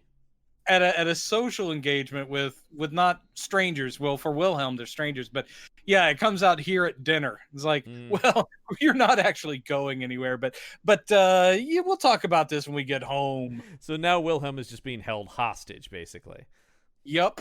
And then it also comes out that they talk about, oh, it's good that Henry is engaged to Maggie because, this one over here turned him down 11 times. Yep. Because they keep saying this, that no one, basically she's refusing the advances of anyone but Victor Frankenstein. Yeah. No man can live up to this piece of shit. Yeah, apparently so. But also, she was betting on him coming back. Yeah. Like, that was pure accident. Was she just going to stay unwed because the one person that she had a crush on never came back from university? Mm-hmm. Man. Anyway, this comes out, but it's the end of the evening, and they really must be going. But hold the phone. You all stay here. I believe I left my glove in the parlor. Yeah, so Victor goes back in the parlor to abscond with Gustav. Oh, turtle theft. Again, Yeah. we've come a long way from Colin Clive. I know. It is. I was thinking about this. Like, I love both Colin Clive and Peter Cushing in this role so much. And this guy just, how fucking dare you, Ralph Bates? This is an insult to... What is this? I mean, some of it is on Sangster. Some of it is on Sangster. Well, all I can say is it keeps there these glimpses of what he probably wanted to do with the movie and chickened out on, which is you could have gone just dark satirical and therefore there will be comedy beats in this, but no one is doing that. No. The script is not helping because it keeps weakening the comedy. The script is goofy. It's not straight up parody though, so it just seems like a silly, weird Frankenstein movie. But it's sincere, possibly. Yeah. It doesn't pick a lane, and that is the big problem. Nope. So then, they leave, and then the professor goes into the room, and this is what he's going, Gustav, where are you, little buddy? And then Elizabeth's like, I'm sure he's around somewhere, because those turtles run off all the time. Anyway, I'm sure. Let's just go to bed. I'm sure he's around and he's fine. Oh, okay. Cut to Victor has the turtle in the lab. There's a lot of these, like, where could he be? Cut to he's in Victor's lab. And Hammer has leaned into this over the last several movies or actually maybe even from the beginning, but there is a lot of, it is very sardonic. It's the cutting from the I'm about to chop a living person's hand off to someone slicing into a ham. Mm-hmm. It's just sort of like, you get our sort of darkly funny cuts, huh? You like that? You like what we're doing? So yeah, and he goes to Wilhelm and says, hey, inject the freaking turtle, and how much should I give it? Well, however much is going to kill it. Yeah. He's like, okay, so I'm going to kill he's like, where do you even inject a turtle? Yeah. He's like, I don't know. You figure that shit out. And then also Wilhelm says, hey, it's pretty fucking obvious that Elizabeth is in love with you. Mm-hmm. And he's like, oh, whatever. Sounds like you're in love with her, Wilhelm. See how I turned that around on you? Perfectly played by me yet again. Obviously. Yeah. Well, I got the better of that retort. Obviously. Yeah. Obviously. So he poisons the turtle. Now the turtle's dead. And then he goes, hey, stick those electrodes just wherever on it. Yeah. Again, it's the similar thing of where do I inject it? He's like, well, where should I go? He goes, oh, figure it out. Yeah. Just prod around in there with the electrodes and let me know when it's made a connection. So they put the electrodes on it and they fire up the turtle. And they're like, is it working? It's like, I don't know. The thing is incredibly hot, though. And they're like, well. He goes, any more of this and we'll fry it. Yeah. So I guess I'll turn it off here. They turn it off and they're like, doesn't seem to be alive. But then when Victor goes to put his hand on it, he goes, ow! It's like, ooh, I told you it was hot. It's like, no, the turtle bit me. What? Yeah. So they have succeeded in resurrecting the turtle. Obviously, it's alive. Because I'm a genius, even when I literally don't know what I'm doing. That's, by the way, that would have been Ralph Bates' read on this. When the creature, he would have been like, it's alive, obviously. That is exactly it. Yeah. Yeah, if he was in the 1932 Frankenstein, he would have said, yeah, obviously. Now I know what it feels like to be God. Obviously. I don't know how you people aren't getting this. You are a smug bastard, Frankenstein. And so he then goes, all right, time to move on to the next obvious step. And Wilhelm's like, what, like a dog? And he's like, no. We're going to build, and I wanted to turn to camera, a man. He doesn't turn to camera, and that restraint I don't even understand. I feel like Ralph Bates, you really had to pull him back from breaking the fourth wall. Yeah, probably. Mm-hmm. There was a quote from Veronica Carlson that I didn't include in my intro, but to paraphrase, what she basically said was, she said, Christopher always took all of the films very seriously. Peter took all of the films very seriously. Yes. Most of the people that I worked with at Hammer were taking them very seriously. She goes, in this film, Jimmy, as in Sangster, yes, and Ralph, as in Bates, she goes, they were not taking this at all seriously. No, you don't say. And she said, she goes, my own personal preference, she goes, I preferred the ones where we did it straight. Yeah. And this one where they tried to go comedic didn't work for me. Mm-mm. Um, No. so I agree. Everyone is kind of trying to play this off as straight, and Ralph Bates, he isn't a big enough personality on screen to actually be chewing the scenery, because he's not. He's just irritating you with his take, which just is that note of I am superior and fuck you guys. Just fuck you guys. Yeah, And yeah. That's you hate you him. nailed You hate it. You him. just you absolutely hate him. And while we do like when Frankenstein can be a villain and stuff, I don't want to just hate him in every scene. That's not Right. And I want some balance with the thing that he is there to do. In other words, it's like, yeah, if he's going to be a villain, have him be the dedicated, brilliant, I have a reason I'm this way and it's my mission to do this stuff. That's what I want. I want Peter Cushing. And I didn't get him here, and I threw a tantrum and I walked out of my apartment. as you had every right to. I left the movie running and I went outside. I walked around the block. When you see stuff like this, it really does remind you of just how fucking good Peter Cushing and Christopher Lee are. That is an important thing. I will say this movie is important for that reason. It really brings home how excellent. And Peter Cushing has played several different takes on this character in the same series. All of them more compelling than this. Word. Yeah. I mean, again, look. I'm going to need you to evacuate Sorry, my brain. I did it again. I know it's comfy in there. I put in those the couches and you the whole did. thing. That's I mean, really, it's your own fault at a certain point. Get the fuck out of my head. So then I do like Frankenstein has summoned a grave robber. Yep. And he's going, yes, I'm going to need these body parts. And the guy goes, let me ask you a couple of questions. Are you looking for a man or a woman? And he's like, a man, obviously. It's like, good, okay, I don't know. Look, I work with a lot of different types. Some are pervs. Yeah. He's like, no judgments here. Yeah, no judgments here. And he goes, but they need to be fresh. Yes, they need fresh to be meat. Very fresh. Yeah. And I need them all to essentially add up to David Prowse. Yeah, if they could. Because I don't want to in any way differentiate between these body parts. Jesus Christ, when we get to that later, that really upset me. I really want a Frankenstein movie where they go hard at that makeup-wise, that they are different parts. Some have, and I will say Mary Shelley's Frankenstein, which is crap. They, at least in the makeup on De Niro, they tried to patchwork him to where there's different skin tones, different eye color, obviously. That's an easy one to do. Man, when we get to this one, it is just the laziest. I mean, I've seen people at Halloween parties. Oh, my God. Absolutely. Creatures. And so we cut to this guy who's, by the way, making his wife do all the digging for him while he's drinking wine and eating a sandwich or something. And he's like, oh, yeah, keep it going, honey.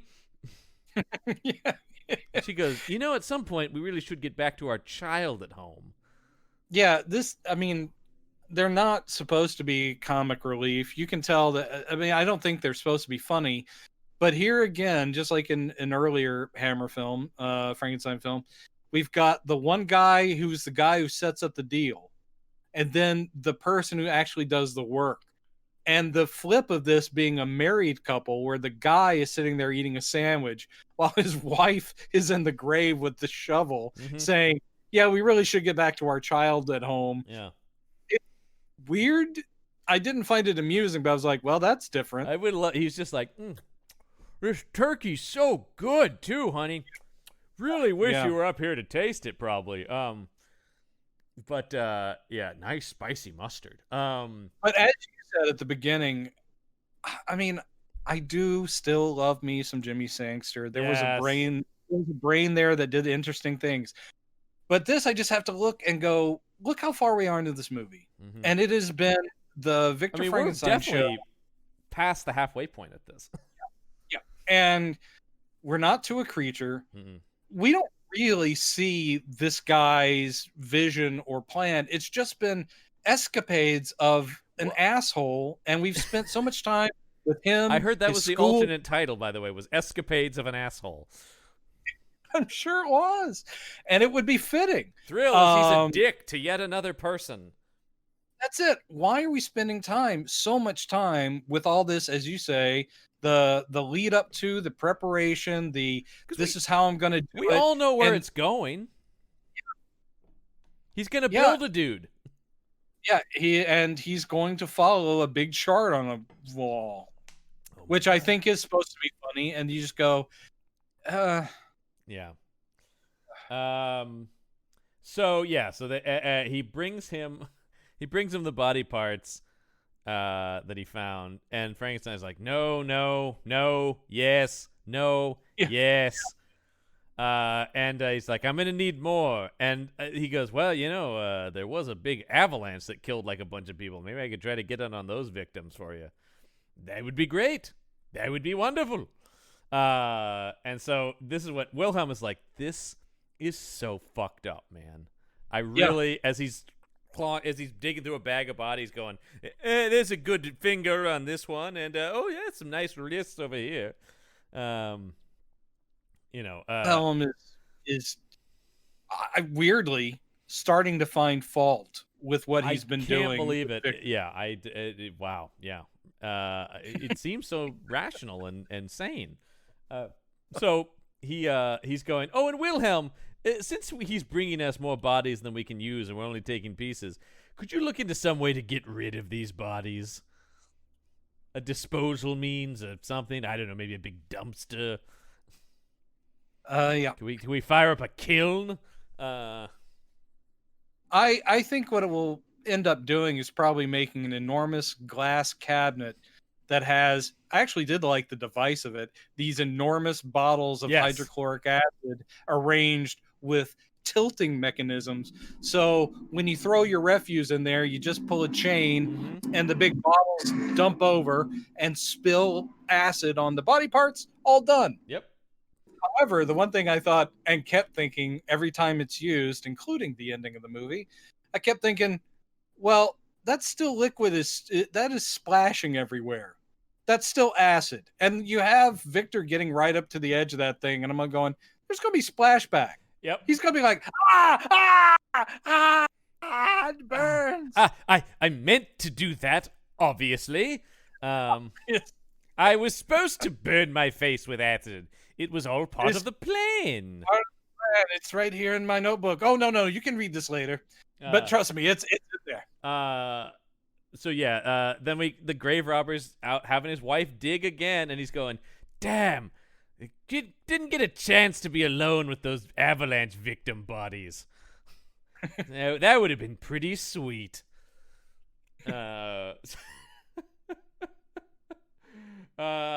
so meanwhile, Victor and Elise are getting it on in bed, and there's a Apparently they do that all the time. Yeah, there's a knocking at the door, and he goes, oh, we'll leave it. Not gonna interrupt this. And she goes, well, maybe it's that weird guy who brings you large packages at random times. And I like Victor's being like, oh yeah, maybe it is. I should look into this. Yeah, that's the only thing I would stop a sex sesh for. Yeah.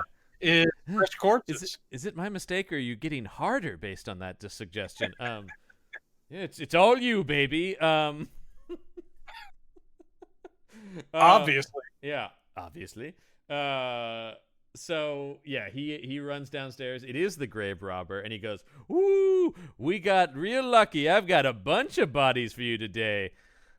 Yeah, he goes, they may not all be quality, but it more than makes up for it in quantity. That's right. That's the grave robber promise right there. And so he's like, can you get somebody to help me? I'll bring the cart around the back. Can you get somebody to help me load these? And he's like, oh, for the love of God, I'll do it. He goes, it's going to take at least half a dozen trips, I'll tell you that. I can't express how many bodies I have here. And so, yeah, they're bringing the bodies in. And this is when he's looking at the bodies and he's drawing his marks on them with a paintbrush. And then, yes, looking at his numbered corresponding map of a body. Okay. All right. Yeah, let's see. We'll make the arm 14. I need to really lay this out for the audience. People, what I'm talking about. You know those big white sheets that the sanitary sheets they put on doctors' offices, like the examination table, and they have, it's like a big roll, like a butcher's roll. Mm-hmm. So it's a big long white sheet of butcher paper up against the wall that has a silhouette of a male body on it, or outline. And he, just like he did with that photo, I mean the picture from the very beginning, the engraving, he has dotted lines at joints. Again, this is not showing any anatomical knowledge. It's just like shoulder, okay, neck, okay, the hips, okay, right here. And he is numbered. He's put little numbers in each one of these, like, all right, this arm is 8, this forearm is 9, all this bullshit. And he is going to the corpses laying on the ground, and he has like a paintbrush, and he does dotted lines on the corpses and then puts the numbers corresponding to the drawing on the dead body parts. It could have been funny, but we aren't given that as an indication. That's not the tone of the movie, really. It's this. Instead, it looks like insipid, dumb version of what a Victor Frankenstein would do. Mm-hmm. And that is what we're watching. He is picking the parts to go on his creature. This is Dumb Frankenstein. This movie is Dumb Frankenstein. Yeah. Young Frankenstein, a classic. Can't recommend it enough. Dumb Frankenstein, this one. Avoid at all costs. Indeed. So he starts sawing the hand off of this body, and this just so happens that Elise walks by, is like, oh God, this is what he's doing? Okay. You think this is opening a door. Actually, that's what's happening in the movie, but you think this is opening some sort of plot device, because this is the first time she sees what he's been up to. Yeah. And Kate O'Mara is great. Obviously. She plays it like, this is horrifying. Yeah. She is horrifying. Next time we see her, she's still cuddling up to old Vic. Mm-hmm, mm-hmm. I was very thrown by that. Never comes back to her going, what are you doing? It's monsters. Instead, she's like, this is kind of a good deal.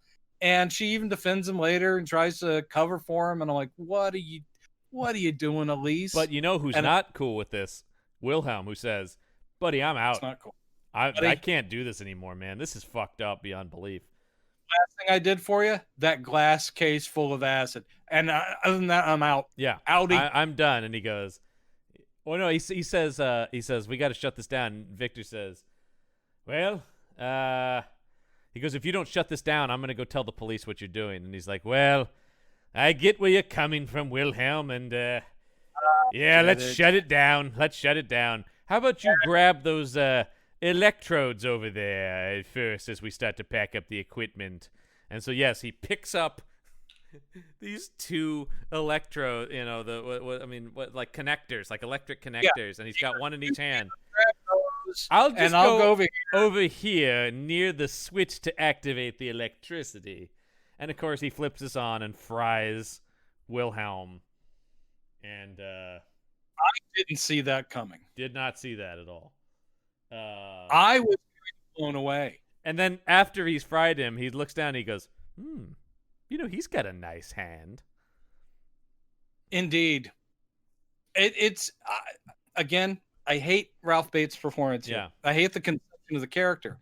But they do this thing where that scene also almost worked, because I liked how this is very Patrick Bateman. His performance is very American Psycho. Mm. So he's such a sociopath. He just killed what could be considered his only friend. And there's no grief. There's no like, I wish I hadn't had to do that. Instead, he just walks over, and then he does. He picks up the guy's arm and looks at his hands and goes, yeah, that'll work. Yeah. So and then, it's exactly like appropriate. But again, that's not making once this again, the American Psycho movie that understands its tone. Yes. And that has is a comedy. A phenomenal actor, of course, in it. Yeah. But we then have this montage where he's sewing the body together, and he keeps wiping his face, and he's smearing more blood on him. Again, Peter Cushing and most of I don't know. I can't definitively say, even though we've watched them. Doesn't he always have gloves? Mm-hmm. As far as you would do when you're being a surgeon guy? You certainly never see this.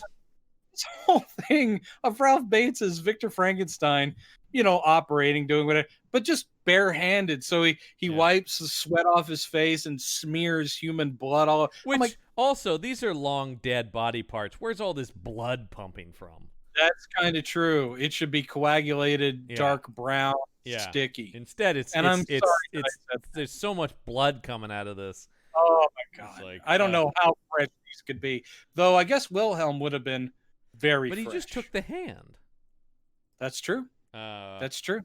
and so we have this whole montage where it's cutting back and forth between him sewing the body together and a disappointed Elise laying in bed being like, he's not here. He's too focused to have sex. Then later you see them waiting at the dinner table, her and Stefan, and he's not coming, and she gets all pissed. Yeah, I think again, are we going for a comedy beat? Because it's like Stefan going, "Is he here yet? Because I made food," and she's like, "No," Yeah. and they're just sitting there, and then she's like picking up a roll and tossing it back on the plate, like he just ain't coming. And I'm like, "Yeah, okay." Thrilling stuff. Funny? There. Thrilling Really? stuff. And then yes, he's sewn the body together, and he's like, and he goes over to the chart, and I did love this when he's looking at the chart of the body, and he's like, and he goes, oh, and he writes brain. That's what I forgot. I can't with this. Mhm. That thing again. If this movie were a comedy, if it went that way, Yeah. I would have chuckled. Just him being like, something's missing. What it seems that he's going through. That's the thought. And then he writes the word brain next to the head. What the Question hell? mark? No. Do you think I could put in a brain? Yeah. So then he's having dinner. He's sitting at dinner at his house with Elizabeth and her father. And as her father's talking, he doesn't hear him with the sound cuts out, and we just see a handwritten number 24 on his head because he's like, brain. Yeah. Yep. That was clever. Yeah. And he's like, I'm sorry, I didn't hear a word you said. He goes, I'm sorry, my mind was elsewhere. It was on your brain. Brain. Early zombie, Ralph Bates. Yep. And so then he goes, how about an after dinner drink, eh? And he goes over, and of course he pours poison in his cognac. And so then as they're leaving, he's like, ooh, my stomach's a little. The professor's like, my stomach's a little. I'm sure it's fine, though. And Victor's like, yes, I'm sure it is. I'm sure you're totally fine. And your brain is probably just peachy. And then this is where Elise goes like, hey, don't ever fire me from this job. He's like, why would I? She's like, because if you do, I'm totally telling the cops about what you're up to. Yeah, this is some agency of her character. I mean, yeah, making her this cynical is a way to go, I guess. But she's like, yeah, I just got job security, and the job security is you try to fire me, I tell everybody what you're up to. Mm-hmm. And so, of course, then it cuts to the professor's funeral because he died from the poison, obviously, that Victor gave him. And we see everybody leaving the funeral, and who's this waiting by the gate of the cemetery? It's our old friend, the grave robber. Yeah, he's there, just being like, yeah, you all have a good night then. Pay me no mind. And then, of course, he goes in there, and it cuts to him bringing... Oh, no, he just goes in there. We don't actually see what he does just yet because we'll see him bring the brain later. But we instead go to Elizabeth, who's with the banker or whatever, who's revealing that her father was in massive debt. Yeah. And he's going to have to seize all of the property, including the house, so she's got to get out. Yeah, and they're like, we're sorry, but unless you can pay up, you got to get. Mm-hmm. And this is, of course, a very late in the plot development. You're like, all right. Oh, it turns out the professor was terrible with his finances the whole movie. Yeah. Spent too much on turtle supplies. Apparently, pieces of lettuce is one of the biggest sources of debt here. The most amount of money I've ever seen allotted to pieces of lettuce. And so she basically goes to Victor and says, I have nowhere else to go. Yeah. And he's like, well, yes, you can stay here. And who does this piss off? of course, Oh, our friend Elise, who's like, "What is she doing here? What's that bitch doing in my house?" she essentially says, "What's this bitch doing in my house?" Yeah, And he says, "Look, she's gonna stay. Don't worry, I'm still gonna screw you." yeah. Uh, and Because her whole thing is like, you think if she stays here for any of the night, she's not going to dig in and be here forever? And he's like, and he's no. like, no. And it's clear that Elizabeth thinks that his generosity is the first step towards. I mean, Yeah, I mean, she Elise didn't is do this on right. purpose, Yeah. but she's sitting there going, "Oh, this will bring us together finally." Is Mhm. that he'll see how wonderful I am, and this is just how asshole he is. Is she's thinking this is where the romance starts, and instead he's like going, "Well, you can help Elise with the cleaning," and she's like, "Wait, do you want me to work for Oh, you?" yeah. How about you just be the housekeeper around here? Yeah, and she's like, "Well, I kind of thought that maybe we could," and he's like, "Nope." He's Yeah. just so cold. He's like, "Well, if you're gonna be here, I might as well put you to work." Yeah, exactly. Wow, And then wow. and then there's a knock knock knock and it's the grave robber where he has put the professor's brain in like a handbag. Yep. And he goes, This, "Oh yeah, got fresh brain delivery." this part is, I mean, again, Marty Feldman did it so much better. But in this, you have essentially Ralph Bates going, "Yeah, just put it down over there." This is in the workshop, Yeah, and and the he grave has robber's just like, "Wow, look at all this stuff." right, but on the where he's pointed him, like put it over there, he knows full well that the grave robber is going to walk by his enormous David Prowse Mhm. body and see it. Yeah. And he just thinks that wouldn't be a big deal. But the grave robber sees a stitched together human body and goes, "What?" Gets scared and he drops the brain. Yeah, well, he drops the bag, which apparently contained the brain in a glass Yeah. container of some sort, because we hear it shatter, and He's like, "You Frankenstein runs up. fool." Yeah, how could you? And they're looking at the brain, which, by the way, doesn't look like a brain at all. It's like a weird gray color, Yeah. like a matte gray. It's really weird. Um, Strange. and they're looking at it, and they're like, and then they're like, "Oh, I hope it's okay." And Victor cuts himself, and the grave robber's like, "Yeah, see, a little piece of glass stuck in it. That's what got you." And he's There's like, "But I'm sure it's fine." yes, a piece of glass stuck in the professor's brain. Hopefully that won't affect anything. God. And he goes, "Well, I have to take it out, obviously." And so he's like, "Well, that's it for me then. I'm gonna be moseying on." And Victor's like, "Hold on, just a second. There's something I'd like to show you. It's up in that tank over there." Man, And he's just like, "Climb up a Matt. little higher."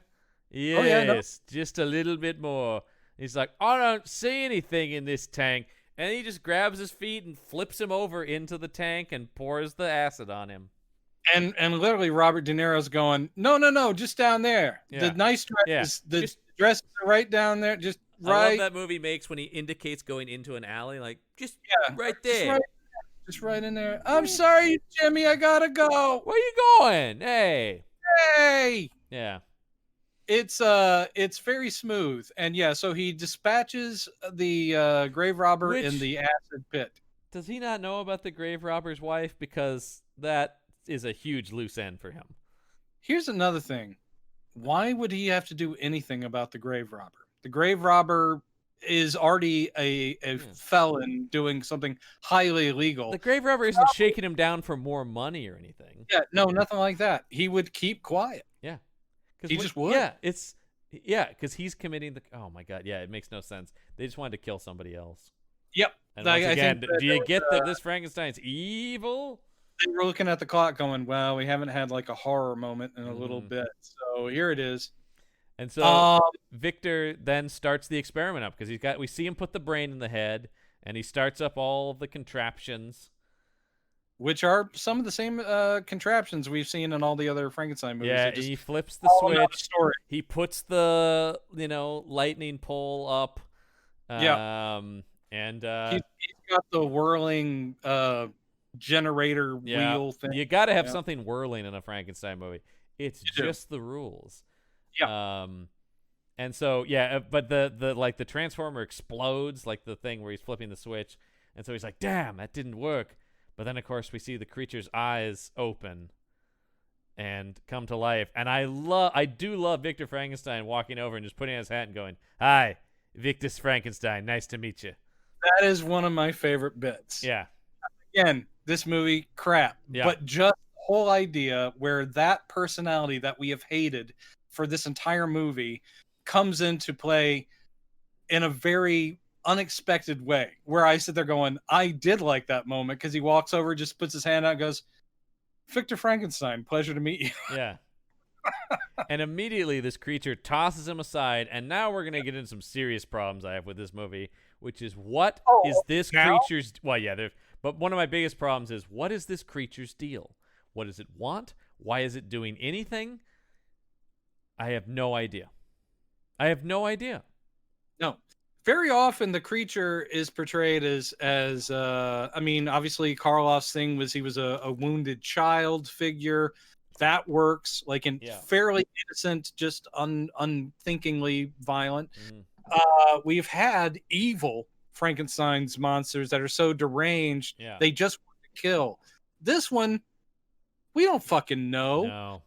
And I want to talk about how he looks. I'm going to do it right now. I'm going to talk about how he looks. All right. And audience, you're in for it. Sensitive listeners may want to fast forward. Okay. This version of Frankenstein's creature is David Prowse, essentially nude, with like a toga or like a little like briefs. Yeah. So he was a bodybuilder. He is this incredibly tall, built Adonis man, kind of a big, long, dumb face.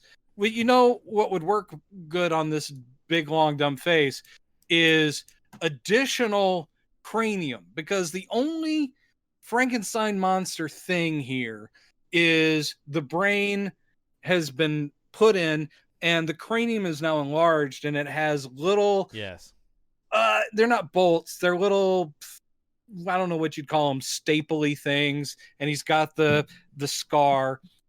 That scar it's a practical thing, and it's latex, and the color matching between the top, which is clearly a fake thing, and then the rest of his face, not very good. No. So it looks like this weird sort of motley yellow flesh color thing for the cap, and then his normal face color, which doesn't quite work. Then have they made him look like a dead being brought back to life? Like, is the skin discolored? No. He's just pink muscle man. And then they have drawn. These aren't even latex applications. They have just drawn stitches around those joints, like around his shoulder, around his elbows and knees. And they haven't even like put fake staples or stitches there. They've drawn little dashes where maybe staples would be, and you're like, this is what we're getting? Guy pulls out a pen. Hang on, let's get your stitches on. That's exactly it. This makeup job, I didn't see any research on it, but I'm gonna say took 15 minutes. 15 to 20 minutes. It looks like shit. It's still not as bad as what Revenge of Frankenstein with the fucking cereal box on its head. No. But it is so lazy and stupid, and there's no indication these are pieces of different people. If you want to go lazy on a Frankenstein creature, what you do is you put him in clothes, because then you can assume you're not seeing some of that stuff. I mean, even Karloff was fully dressed, and you just saw stitching on his, wrists and around his throat, and you had the bolts. This is so stupid, and it insulted me. And again, I left my apartment. I yelled on the corner. I went down there to 10th and Lovejoy, and I shouted for a bit, but that's okay, because in my neighborhood, that's common. So I didn't even get... I mean, a lot of people are yelling stuff in Portland these days. Exactly. And no one cared that I was shouting about shitty makeup in a movie that was 50 years old.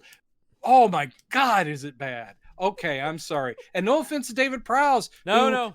As a physical presence, he's a physical presence. Yeah. And he was Darth Vader in that suit. And I mean, no, what I mean is he was Darth Vader in that suit. He was not fucking Darth Vader in that suit. That is fan fiction that John's been working on for a while. Look, I just think I need a couple more rewrites before it's ready for the public. I am sorry that I've gotten so worked up, but these things make me mad when even a studio that has had so many goes at this character is not trying here. They're not trying. They really aren't. They really aren't. It's pretty poor stuff. And the other thing is it, like we were talking about, it really does not sell you on different body parts because it just David Prowse. Like it just is. It all fits together way too well. Yeah. He's not, and I will say this as well, and he's proud of his body acting. I've read interviews with him where he's like going, but he still thinks his best performance was in Frankenstein meets the Monster from Hell or versus the Monster from Hell. He thinks that was his best physical work. Well, we'll get to it. We will. But here, I will say this. Christopher Lee's makeup was terrible. Mm-hmm. But Christopher Lee is an actor. Christopher Lee acted the idea of a corpse stitched together from various body parts. He came up with a physicality, a way of walking, a way of standing that sold the monster Frankenstein. This is just a muscle man with some drawn on stitches walking around and occasionally breathing and going, mm-hmm. Oh God. Anyway, and really as you said, what is this creature's deal? We never know. No is idea. It revenge? Is it bloodlust? Is it lust? Is it, because we don't know. He busts out of the lab, then he busts out of the house, and then he's just walking around, and down the road comes this woodsman with an axe. This monster grabs the axe and just murders the bejesus out of this guy. Straight up murders the fuck out of this guy. Full on axe murder. And Stefan witnesses this, is like, my God. Yep.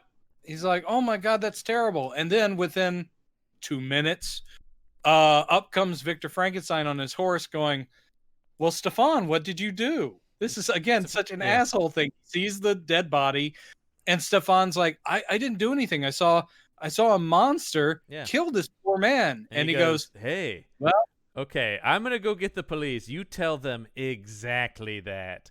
Yeah, exactly about the monster. Stefan, and I'll go get the cops, and you just tell them exactly what you told me, and I'm sure everything will be fine, which, of course, is him going, great, I can pin it on Stefan, which is what happens. Yeah. Well, the cops don't believe a story about a monster. No. Frankenstein travels a little bit down the road where we find the monster just chowing down on a bird. Just yep. Yum, yum, yum, yum, yum, yum. Yep. I will say the only clear motivation they give him is hunger. Yep. In this movie, it's all about, I want this stuff in that basket. I want to eat this. I want to eat that. God. This is the great professor. His brain that had a sliver of glass in it. Now he's just walking around in this body going, killing people and eating bread and raw birds. So he's eating this bird, which gives Frankenstein enough time to come up and clobber him over the head with a piece of wood. Yeah, which will also help that brain that's probably still healing. And then we cut to Stefan is telling the cops, yeah, it was a big monster that came and chopped this guy apart with an axe.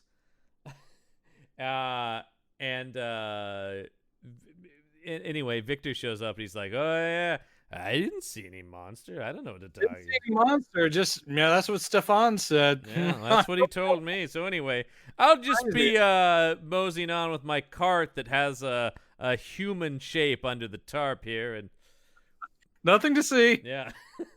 Because he even goes like, I believe I've given my statement. Can I get out of here? And Henry's like, yeah, go ahead. All right. Yep. Be taking off. Good to see you, officers. Yep. And so, yeah, he takes off where he locks the creature up. Enjoy giving it to Maggie like I did years ago. Bye. By the way, guess who's living with me now? Elizabeth. Didn't you like her or something? Got See ya. She lives with me now. And so, yeah, he takes the cart back up. We see him lock up the monster. He chains it to a wall. He locks it in a room. The monster's pissed about this, of course, and he's trying to break the chains, but he can't. And he's like, oh, and also he's like, you can't talk. That's weird. I will say this. Also, this is true of comic book heroes as well. The levels of strength we never get a good gauge on it. Because it's like, yeah, I can't break free. And then, like, at various points in the movie, it's like, yeah, this shit ain't no problem. Yeah. Boom, Well, pop. he exploded out of that lab with nobody's business. He just blew through in the front door, crashed right through him. Twice in this movie, he fucking just slams his fist through a solid wood door, knocks it out. I'm like, does Frankenstein just have a bunch of wooden doors down in his basement? Like, God, I got to replace another one.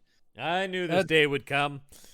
I stuck wooden doors. Yes. We know, Frankenstein. Usual order, 5 more wooden doors. You got it. Got it. So I'm just going through them like crazy.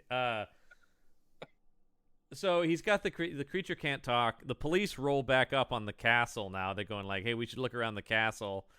And Elizabeth comes downstairs and is like, what's going on? And they're like, oh, somebody was murdered outside. Stefan says he saw a monster. And they're like, well, what happens if you can't find the monster? Well, then fucking Stefan's going to jail. Yep. He's going to hang for murder, they're going to hang him for this because it's either him or the monster. There's no other explanation. Like, I know Stefan, and so does Victor, and he's the sweetest soul. He wouldn't have done anything like that. And they're like, yeah, but he's talking shit about a fucking monster, so what are we supposed to do? And then they're like, all right, Stefan, no monster. We got to go downtown, buddy. Yep. And then him and Joe Friday take Stefan into the paddy wagon. Yeah, they put the cuffs on him. They throw him in the back of the cop car. He has the right to remain silent. Anything he says can and will be used against him in the court of law. Miranda hadn't even born yet, but they're giving him his Miranda rights. Yep, and so off they go. And Elizabeth is like, Victor, shouldn't we do something? He's like, what do you want to do? I don't know. Can't do anything. That's the law for you. And she goes, well, we know Stefan didn't do it. He's like, do we? Yeah, I know. Maybe he did. He's just a cock. Yeah. He's an awful human being. He's the absolute worst. Oh, God. He not die soon enough. And guess what? Oh, I don't want to give that away. All right. So then he's feeding the monster. And then once again, he's going like, oh, man, ever since our cook went to the gallows, the food sucks, Elise. I know. It's Here he finally stopped being nice about it. He's like, this food blows. It is the worst. Yeah. And then once again, there's a knock, knock, knock at the door. And what's this? It's the grave robber's wife. Yep. Going, hey, my husband came up here a few days ago and he's never come home. She's like, I don't know anything about that. He left here. He seemed fine. She's like, well, maybe I have to go to the police over this matter. He's like, oh, well, if you have to, you have to. But if you get the best way out of here is this back road. Yeah. Anyway, just head. Oh, and she's like, oh, thank you. He's like, yes, it's a great shortcut. Just head out that way into the darkness. Yes, yes. So we follow her, and of course, she comes upon the creature who strangles her to death. Again, I was outside still screaming about the makeup, so I missed all of that. So, wow, I had no idea that's what happened. Because now apparently the creature is listening to Victor's orders. Well, it does become, and I've had this problem with the Mummy films too, but anytime your signature creature in these horror films just becomes a wind-up, servant to go and do your bidding, I just is like, that's the weakest way to go. When they don't, as you say, have any kind of reason or mission in their existence, all it is go kill my enemies. And they go, oh, okay. Right. I hate that stuff. It's so lazy. Absolutely. I could not agree more. So now the police have found the grave robber's wife's body, and they're like, she was killed very close to where that axe murder was. We should stop that execution from going forward, at least at the moment, and maybe look around a little bit. Yeah, maybe we shouldn't jump to conclusions. Yeah, and so Henry goes up to the castle and talks to Victor, and he goes, I don't understand. Why aren't you concerned? Murders are happening like almost on your property. He's like, well, as long as they don't bother me. It's very clear that Henry's like going, dude, you're in on this somehow. No. And he's a total dick to him as usual, but he's really being smug and like, I don't know what you're talking about, officer. He's blasé with the cops, obviously. Yeah, no, he feels indestructible. Mm-hmm. And the movie, sadly, bears him out. And he's just like, you don't know anything about a monster? He's like, no, obviously. And so they leave this, but distinctly with a Henry being like, because he says, would you mind if I search the place? He's like, I would mind. Why don't you get a warrant, copper? You'll never take me alive, copper. Real hard shift in his performance down the stretch here. If that had happened, it would have not made the movie any worse, and I would have just gone, okay, we're doing this now. But Henry has to leave, but he's definitely with like a something's going on up here. Something. Meanwhile, Elise is like, how about this? I'll tell, you're going to bring Elizabeth on as your housekeeper. How about this? I'm going to the cops. I'm telling them everything. And he's like, yes, well, that is your prerogative. But first, why don't you go into this room? Yeah, have I shown you this yet? And he just He pushes just shoves her into the lab where the monster looks up going, food? Yeah. Did you bring me more bread or locks something? the door behind him, and of course, the creature kills her. Yeah. Again, without being directed to, so we can only assume that anything in his path that isn't Victor, he just kills. And then I like Elizabeth comes running down the stairs. She's like, Victor, I heard a scream. He's like, I didn't. Did you? That's weird. And he goes, hey, good news. Elise just took off. And she's like, she did? Yeah, you know how help can be. And he goes, well, how about I make you the full-time housekeeper then, huh? She's like, well, that would be great. It's like, will I be seeing you? Yes, tomorrow morning for breakfast. Good day, madam. I said to you, good day. And she's like, oh, I wanted to have sex with him. And so, of course, the creature then immediately breaks out of the cell that he was in. I don't know. He's killed Elise, but now he explodes out of this cell. I think it's because he finished everything that was in that basket. Yeah. Like, I think he'd eaten all the meat or bread that was in it, and he's like, still hungry. Yeah. And immediately he takes off to some nearby cabin where there's a little girl asleep. What is going on here? I don't know. And what's weird is this where did some chickening out happen, or was it common sense, or was it purposeful psych out? Because literally it's only a little girl in this cabin, and the creature breaks in, and then it like cuts the outside, and you hear the little girl scream, and you're like going, holy fuck, did they just have the Frankenstein monster kill a girl? Not that the Frankenstein monster has not in films killed little girls, but famously he did. Famously he did, but for not gross reasons, sad reasons. In this case, I'm like, God damn, this is brutal. He just went out and the first person he found, he killed. Yeah. Then we see her dad coming back, like he's a woodsman or something. The creature is outie. He sees the creature rushing off from his home. He runs in and finds the girl, and for half a second it looks like the girl's dead, and then he puts his arms on her shoulders, and she goes, oh, he was so mean. Which is interesting because later she says he was a nice monster. And that makes absolutely no fucking sense either. If you think this little girl's job is done in this movie, you're wrong. She has I was not expecting her to play a prominent role in the end of the movie. So weird psych out, like what the creature actually did in that house other than knock some things over, and I guess, I don't know, he didn't do anything to her. That's good. But still, you're like, what was that? Yeah. No, I was just like, okay. I thought you might have an answer, and the fact that you don't have an answer makes me sad. I'm sorry, Brendan, I don't. I just don't have some questions don't have answers. I thought you had a direct line to the spirit of Jimmy Sangster. And I have been trying to summon him. You're right about that. We've been having seances.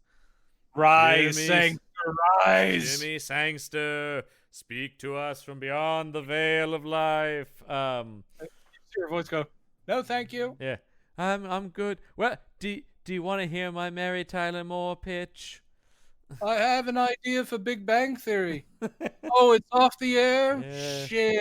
Oh, no. Is young Sheldon still going? It is.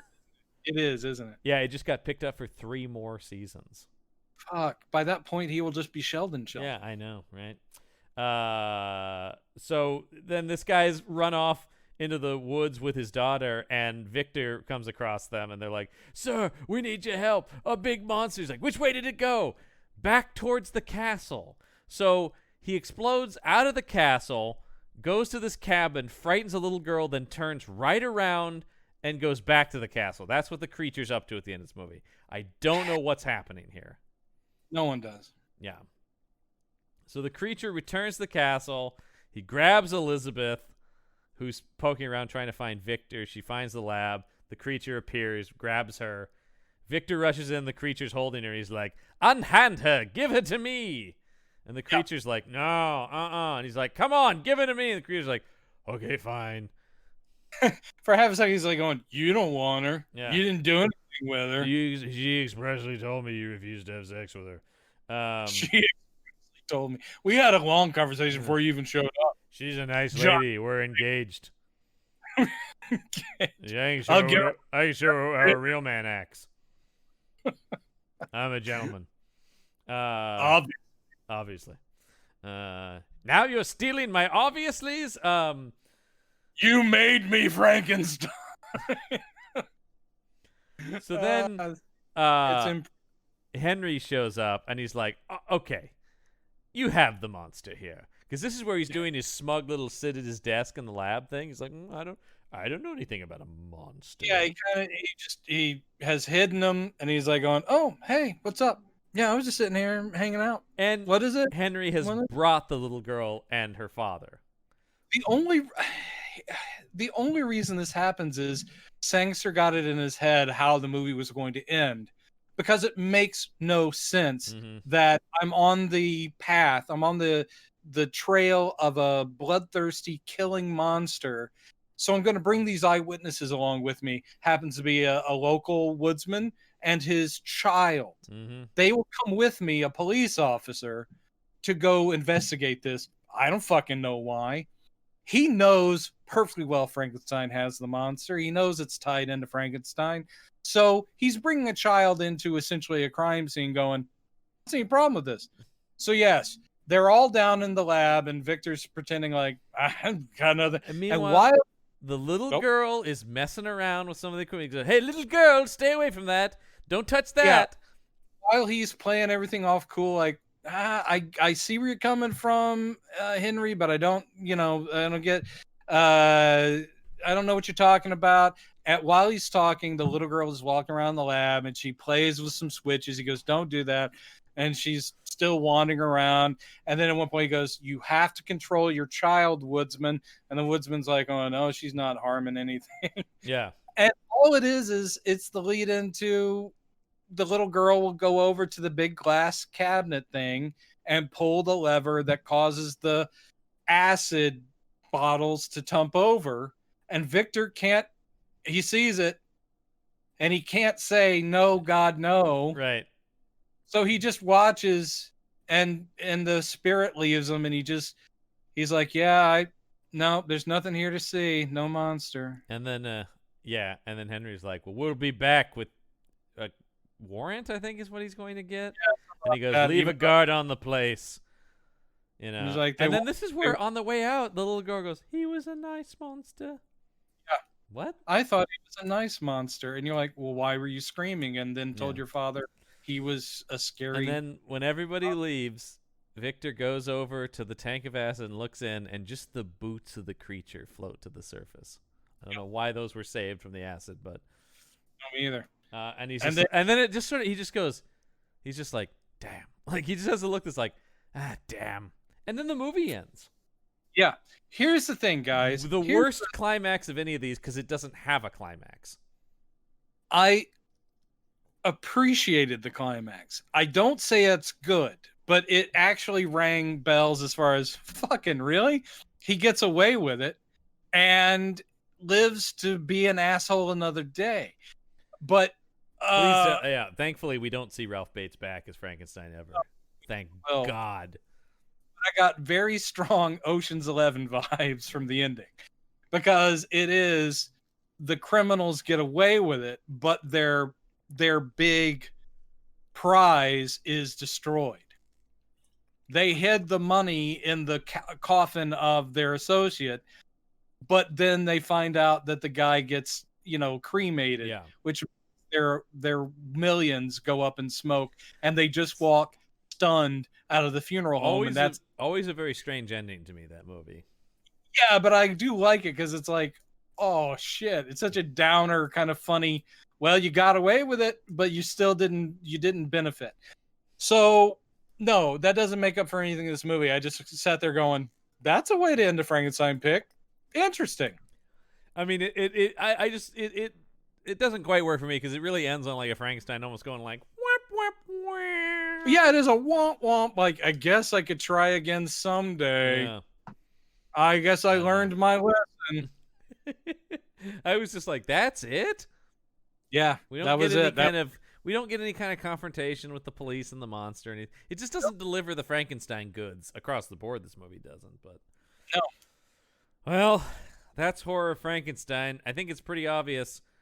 I don't recommend this movie. Sounds so defeated. It's great. Well, that's that one. Guys, we only have one more Frankenstein film from Hammer. Yep, and it is a late one. Across the board, the best, obviously. Oof. If nothing else, Peter Cushing does return. Yes, Frankenstein and the Monster from Hell. That's late. Yeah, late in the game.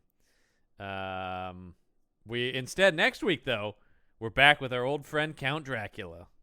Oh my God. That's right. Christopher Lee is back in Scars of Dracula. Yeah, see, this one isn't giving me any kind of directive. I was told to taste the blood of Dracula, and I gotta say, I enjoyed it. Kind of delicious. But now we're just gonna see his scars. Yep. Well, from where they drew the blood. Oh, well, that you could taste. So now he's got scars. Sure, yeah. But it does sound like just something like a bunch of bros do over beer. Like, see this right here? Mm-hmm. This is where I fell off the roof when I was 14. He's just comparing scars. Check this out. I think just be Dracula going, when I was fighting the Turks in the 15th century, right here, that was a poleaxe right there went in my side. That was before I was even a vampire. Still got the scar. Van Helsing, first go around, right here, right there. That's him. That's what he tried. We still don't have Cushing back next week, which is a bummer. No, we don't. But we do get Patrick Troughton. And I love me some Patrick Troughton. Yeah. The second Doctor. Indeed and duty. Yeah. And a delightful one. I really hope that he will play his little recorder. That would be the best thing ever. I don't think he'll do that in this movie, but we'll see. I could only hope. I'm looking forward to it because it's Drac and it's Christopher Lee, so we will find out. Indeed. Stick with us. Indeed. But that is going to wrap up this week's episode of Campbell and Jones Meet the Monsters. I'm John Campbell. I'm Brendan Jones. And remember, there are such things as monsters. You should be the hot dog. No. Eat the hot dog. Don't be the hot dog. Man, that line from Steel really stuck with you. It was the best line of a film ever. And it's so good that I got it mixed up this time around. Sorry, listeners. Enjoy.